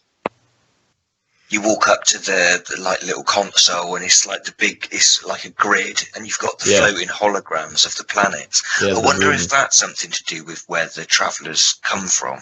Yeah, the room that I always thought had to do with something super secret. I think back in the day when portals still didn't work and I found that room, it's that grid and it's got it's a red system. And it has like 2 planets and 2 moons or whatever. Yeah. And I searched for exactly that. I found one. I've actually got a stream where I found a red star with 3 planets and 3 moons. There was nothing special there. It was no different than any other system. But yeah. Well, those rooms are usable now. They just have a console that you insert the remembrance stone and gives you a dialogue box. I mean, that's all it does. That's right. Yeah. Plus, what's to say too as well? Remember, we still got an extra door on the anomaly too as well that we still don't have access to yet. That's right. And that could also be another, because I mean, like to this very given day, I like not on Polo, man. Like they just randomly come out of nowhere, and they know like where you're at too as well. If you stay on that star system long enough, they just randomly appear. Yeah. You know what I mean? So it's like, how do they know? More mysterious than that, you've got the big giant golden balls on some of them, like ruins that you can push around for like no reason at all. They're like that. There's absolutely no reason. Yeah, those things are still a mystery. There's nothing else you can interact with in the game like that. It's the only thing. Going back to, I'm sorry. Go ahead. Oh, I was just gonna say real quick. Going back to the travelers, real quick. Like Cuz just said in the chat, like they're dead. They you have to go to their grave in order to get their glyph stones, which that just even makes more sense given the fact that these are past memories. And remember, during the ARG, what was the big theme about that? Bringing, finding ways to save your memories from like your passed on loved ones and stuff of that, right? And that's exactly what the travelers are. The travelers are these holographic images that we ourselves, for some reason, could see, but it's from somebody that was once there many, many years ago during like a previous simulation or whatever the case may be, and they just point you in that direction where you got to go. That's so cool, man. Oh, that makes such a great like entire video conversation. Yes, sir.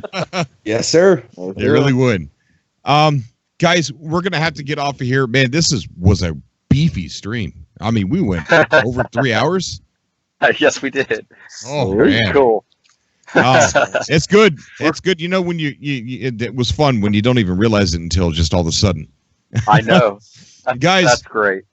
I have a lot that I have to catch up with because I'm only in the last hour. Yeah, it's a pretty cool intro, man. We got Black Note Studios, Aaron from Black Note Studios doing some vocals, singing Loop 16, Crimson Eyes. So yeah, nice. it's pretty cool. He's the one doing the vocals on that. Make sure you tag me on Facebook when you put this on. All right, buddy.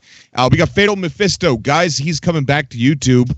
Click on his name there in the chat and go over, show him some Cobra love, subscribe, and he's coming back. So he's been on Twitch for a while, and so now let's give him a warm welcome as he's coming back to YouTube. Great content creator, yes, and it's about time. I appreciate it. Yeah. The only reason why I'm coming back is the more I sat down and I thought about it, I wanted to, since I have such a dying passion for this game. I was like, I need to make if I'm going to come back, I'm going to do it the right way and make it full on No Man's Sky related. And I'll keep everything off of that on Twitch and just strictly do No Man's Sky related stuff. So the podcast I'm going to be doing that I would like to do with you and anybody else who wants to be part of it, you're more than welcome to be part of it. But I want to call it, I'm just going to call the podcast Traveling Through the Stars. It's going to be like a No Man's Sky related podcast where we share like our experiences and whatever you want to call it. But I want to start that though when next drops though. Oh, okay. So not soon. No. I mean, I'm probably gonna like kind of do like a pre-show leading into that. You know what I mean? So we can like give our thoughts, theories, and rumors, and like and speculations on what next is gonna be like. I obviously want to get that floating too as well. Definitely want to get that flowing. Well, let me know and just send me a day and time. And you'll be the first person to know. You'll be the first person to know. All right, awesome. I can't wait for that. We got Just Jared. On the show too. Just Jared's coming out with a couple new videos within tomorrow, the next day, or soon-ish? The 5th will be the first one. So that's 5th. All right. Well, Just Jared 2.0, something like that, right? I mean, yeah, I guess you could call it 2.0. The relaunch. Okay. You guys check out Just Jared if you don't already. I'm pretty sure a lot of you do. Check out Just Jared and amazing content creator. And I can't wait to see what you got coming out, buddy. Thanks. It's going to be funny. Then we got Keep Calm and Game On. Adam from Keep Calm and Game On in the closet talking about the thrift store. Oh, yeah. So there might be one of those streams tonight. Who knows? Man, I was listening to your last stream and you're like, hey, guys, yeah, I went shopping. Yeah, I bought chips. Yep. Oh my God, man! I need to watch that. Wow, sounds great. My streams, I basically just read the chat and just talk about whatever pops into my head. And there's some strange things that pop into my head, I will say. So funny. Then we got Raging Bull. What's your YouTube name? Is it Raging Bull? Yep. It's still Raging. Like I said, that's how low grade and no subscribers I have. You can't even find me. But next time I make a video, I'm definitely going to tag it on my profile. Make sure I put you up on there so make it a little easier for you to subscribe. I'm going to be doing some different, more personal stuff. But when next drop, I will definitely be going back to trying to do some live streams of that as well. So most definitely. Does anybody else have any YouTube channels you want to shout out, guys? I do. My name's Jeremy. I got mine's called if you just Mad Hacks, 2 words, Mad Hacks, Mad Max, and I do like an e-comic. It's like a comic story that I write where I make a comic with like you read a story, and then I also do custom ships, and I also build custom bases. But yeah, go by and check me out. And got any ideas, let me know. And love you all. Actually, I got some comic ideas myself if you want to go in together on some stuff. I'd like to get on that, man. And go by and check my site out if you can, and man, see what you think of it. I mean, like I said, it's scripted, I edited it, and it's kind of weird. It's kind of started off weird, but I got a whole story written on it, and it's coming out pretty good. I'm going to start 3.0. I've done 3 already. One's pretty long. One's about 18 minutes long. So it's a little goes for a while, and all the overlays and everything I custom built them. So it's pretty cool. Check it out. I'm open for ideas. Got you. Say something in the chat, Jeremy, so I can click on your name and subscribe to you. Well, believe it or not, I'm waiting to get my laptop, right? And I'm on my PS4 right now. And today I don't even see the chat on the screen. But as soon as I do, I will. But like I said, if you go to YouTube and then you put in Mad Hacks and then you put in Mad Max, like Mad Max Road Warrior, I'm the first thing that pops up, and I have a little channel there. And I am going to start the next part of the show 3.0. I'm going to actually put a teaser in probably tonight or tomorrow, and I do have some surprises that I found, so it's pretty cool. All right. So it's Mad Hacks, Mad Max? Yeah, Mad Hacks, MADHACKS, and then do a little space, and then put Mad Max, MADMAX, just like the movie Mad Max. And I'll be the first one that pops up. And anybody got any ideas? Throw them at me, man. I'm all game. Right. Trust me. It's awesome. Sounds good. Sounds good. Thanks, y'all. Anybody else? Yeah, I've got YouTube as well. I'm sure you do, Sean. I'm sure you do. I'm subscribed to it. I'm subscribed. Is it hellogames.com? I've got loads of old retro, ridiculously long streams, like 8 hours, 9 hours sometimes, from when the game originally came out. So if you're looking for any of that retro content, that'll be there. I'll probably put a base tour and a freighter tour up. Because I haven't put any No Man's Sky up for a long time, but I'd love to get back. I've only just started playing it again last week, but get back into the stream. So that would be amazing. Thanks, guys. Really appreciate having me on and meeting you all. It's been a real cool experience. Thank you for everything you do for the community, Cobra. I don't think anyone kind of lets you know enough how much of a sort of central linchpin you've been to the whole community. And I think, you definitely deserve, a medal for everything you've done for all of us. So thank you, really. Thanks, buddy. I appreciate that, man. And everybody slam that like button, man. Everybody, please. Yes, and everybody remember, we're more than a community, we're a constellation. So reach out to people in the chat, somebody you didn't was able to reach out loud to last time, and click on their profile, subscribe to them, and maybe they don't upload, maybe they will upload next month, maybe they, just connect the dots, become a constellation, not just a community. Yeah, and if you don't want to subscribe to them, just at least leave a comment, give them a like, let them know you're watching. Yeah. Support each other, guys. Awesome. All right. I think we're going to shut down. Thanks for letting me on here. Huh? Thanks for letting me on. Oh, but yeah, sure. Do you have a YouTube channel? No. I don't have a YouTube channel. I've been meaning to create one, but I was actually waiting for maybe next and see what I can do with that. But yeah. I have a couple of ideas. All right, cool, man. One more thing. Yeah. Okay. Underwater pod racing. Drop walk out the door. I'm down. Yeah, we'll do it. I want it. And also you have to remember that when this game relaunches, guys, not everything's going to be possible. But this is a game we're going to be working on for quite a long time. Come on, Sean. Come on. Wait. Let him say that. Let him say that without any interruptions. Say it. Come on. Quiet. When this game releases, not everything's going to be possible, but I think this is going to be a game we're going to be working on for quite some time. Gosh, that is great. How big is your team? It's a small team, right? I swear I got goosebumps. I swear to God. My God.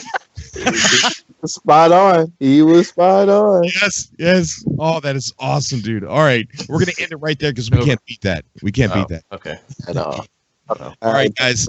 Have a good one. Everybody stay safe. Bye, guys. Bye, Cobra. All right. Bye, everybody.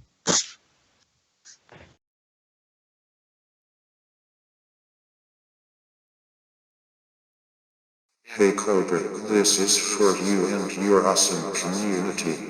This is us. I am also known by many other names. I make music. Here is a preview. Enjoy.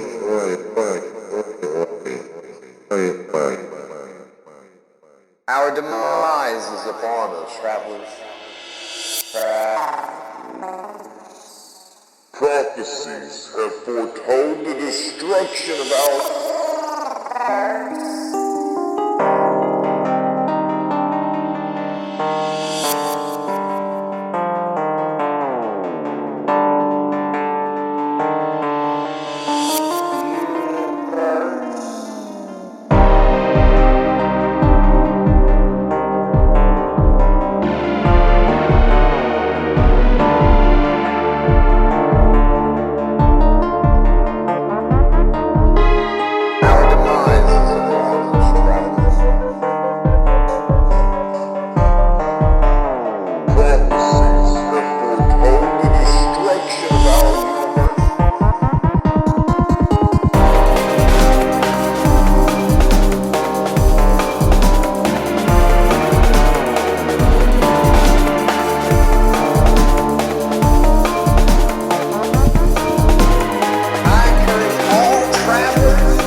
Ladies and gentlemen, that song was cut off abruptly because he's still not done working on it. Was done by Chris Haas. So big shout out to Chris Haas on that song that he was working on there.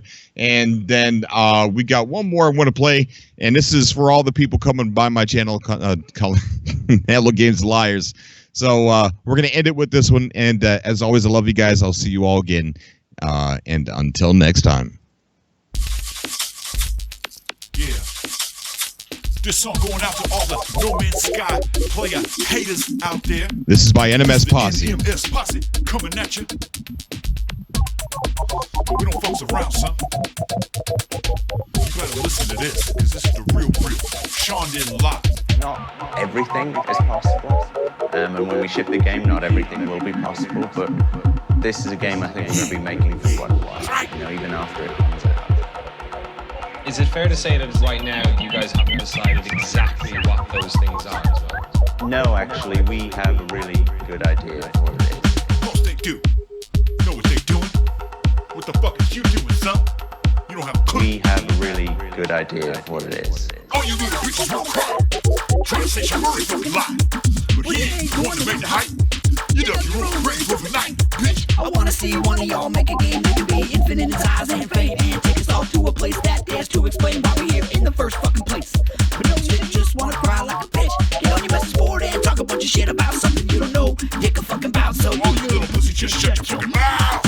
Show me love, get out of yourself. Show me love, get out of yourself. Show me love, get out of yourself. Show me love, get out of yourself. Show me love. We have a really good idea of what it is. We have a really good idea of what it is. All you little bitches will cry. Try to say Shamari fucking lie. But he ain't going to make the hype. You done your own grave for the night, bitch. Show me love, get out of yourself. Show me love, get out of yourself. Show me love, get out of yourself. Show me love, get out of yourself. Bitch. Bitch. Bitch. Show me love, get out of yourself. Bitch. Sit your ass down, all you No Man's Sky hating players, non-players. Just don't play the damn game if you don't like it, son. You ain't got to tell us that you don't like it, because we love it.